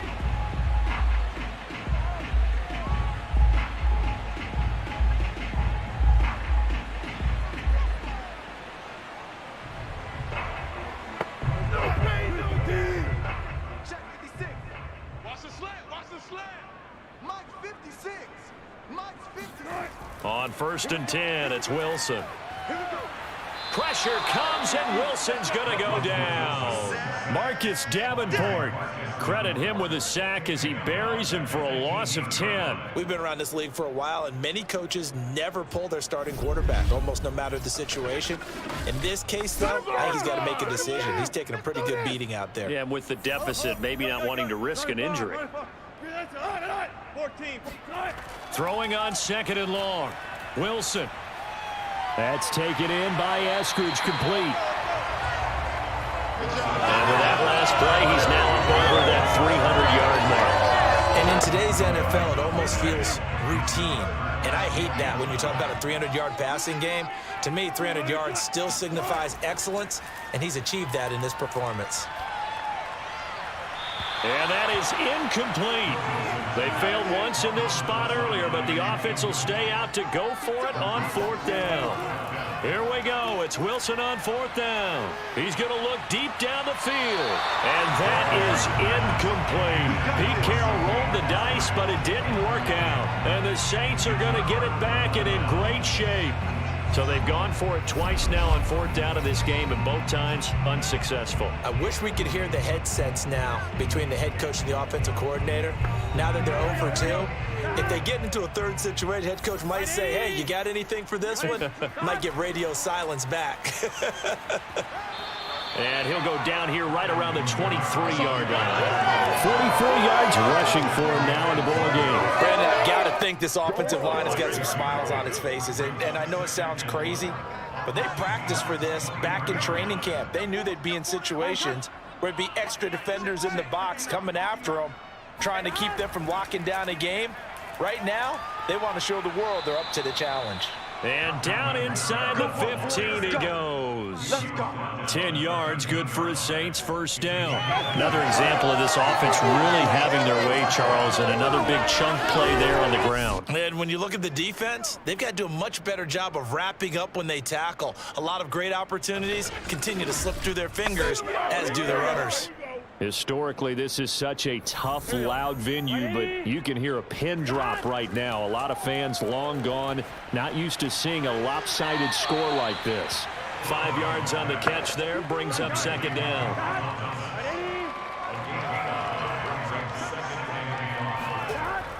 The 10th carry for Kamara. And he is into the end zone. Touchdown, New Orleans. Alvin Kamara. An 8-yard touchdown run. And the Saints are closing in on a 3rd straight win as they widen the gap further here in the 4th quarter. Well, where our booth is here, we can see all of the writers to our left, and their post-game stories, Charles, they have been filed for some time because this game, boy, is it lopsided. Yeah, we can see our guy Scoop. He's even got his fedora tipped over his face. I think he's taking a nap now. Nothing left to write for him, but how gratifying has it been for them to see what they've done in practice and carry it into a game and see the execution be so good. They've got to feel fantastic about what they've accomplished in this one.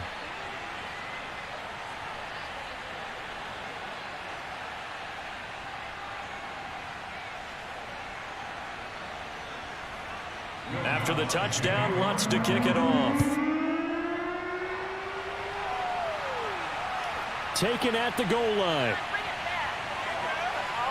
And beyond the 20, but not by much. In fact, just a yard pass there to the 21.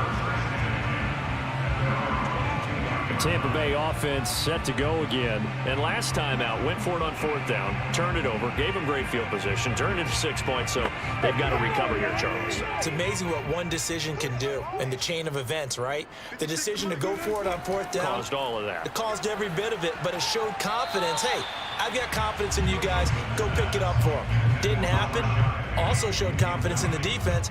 They didn't pick up their end of the bargain, so now they've got to come back out and start over and rebuild that confidence. So after the incompletion on first, now 2nd and 10. From the shotgun, Wilson. He's going to loft one deep left side here. And this a leaping effort, but it's knocked away and incomplete. The Seahawks on 3rd down. They've converted 6 times and could use a 7th here. This is 3rd and 10. Dumps that off to Penny as running back. And he's not going to sniff the first down here. He stopped at the 25. 3 yards, all they could muster there, and it'll bring up 4th down. We can make this one pretty simple. Walked all his progressions downfield, forced to get it to his running back. But how about the way they ran to the football and knocked him down to force a 4th down? Now here's Michael Dixon as he's on to punt for the first time tonight.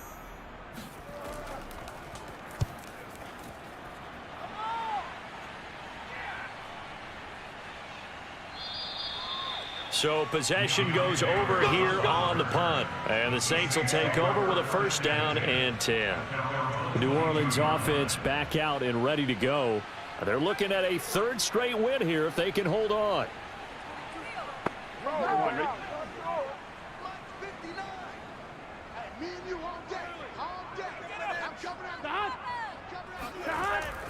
Trying to run down some clock with Kamara. And he'll maneuver his way forward for about 4. 2nd and 6. Just 2 minutes remaining here in the 4th quarter of what has been a one-sided affair. So it's Saints football as we get you reset. They've got a 2nd down now as they look to salt this one away. 2nd down, and it's Kamara again. And they're able to get this one across the 35. It carries like that. That's how they're going to continue to salt this thing away here, Charles, in the 4th quarter. Yeah, how about that? A new set of downs. Clock continues to move. No better way to close out a game than to tap those mastodons you have up front and say, guys, keep pounding them. Let's keep the ball, keep their offense on the sidelines, and let's close this one out. 4 down, 4 down. Check 59. Mike is good. Staying on the ground on first with Kamara. And he is going to be stopped cold behind the line of scrimmage. 2 yards the loss, 2nd and 12. Sometimes that's the danger of putting that jumbo set out there. You just get a lot of bodies massed in one location. You can wind up with 18, 20, maybe even all 22 in the box, and there's nowhere to run the football.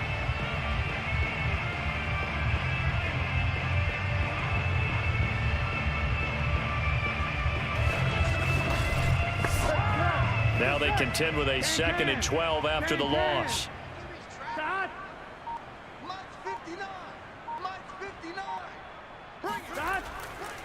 Now Kamara. And he is met at the line of scrimmage, and he goes down right there. Maybe a gain of a yard that time, but yeah, from the spot, actually no gain. So 3rd and long.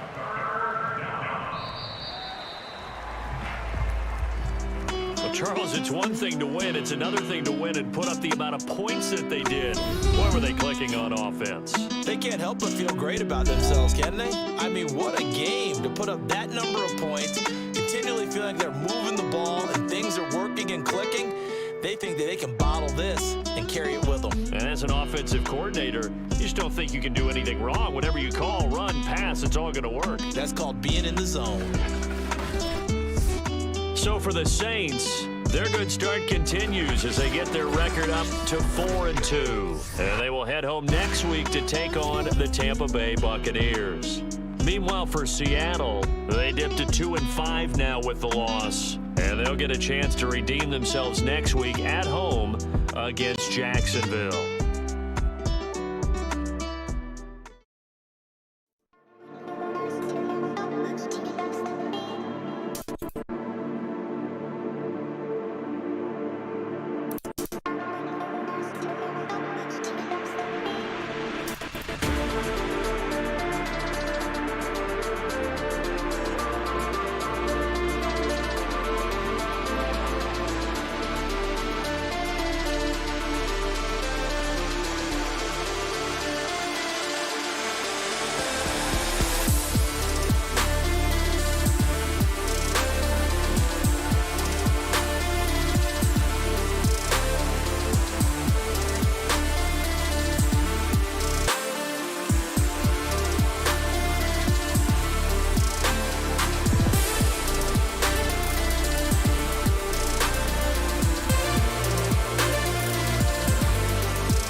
Hi, everybody. Reese Davis with you, bringing you the EA Sports NCAA Football 14 pregame show presented by Nissan.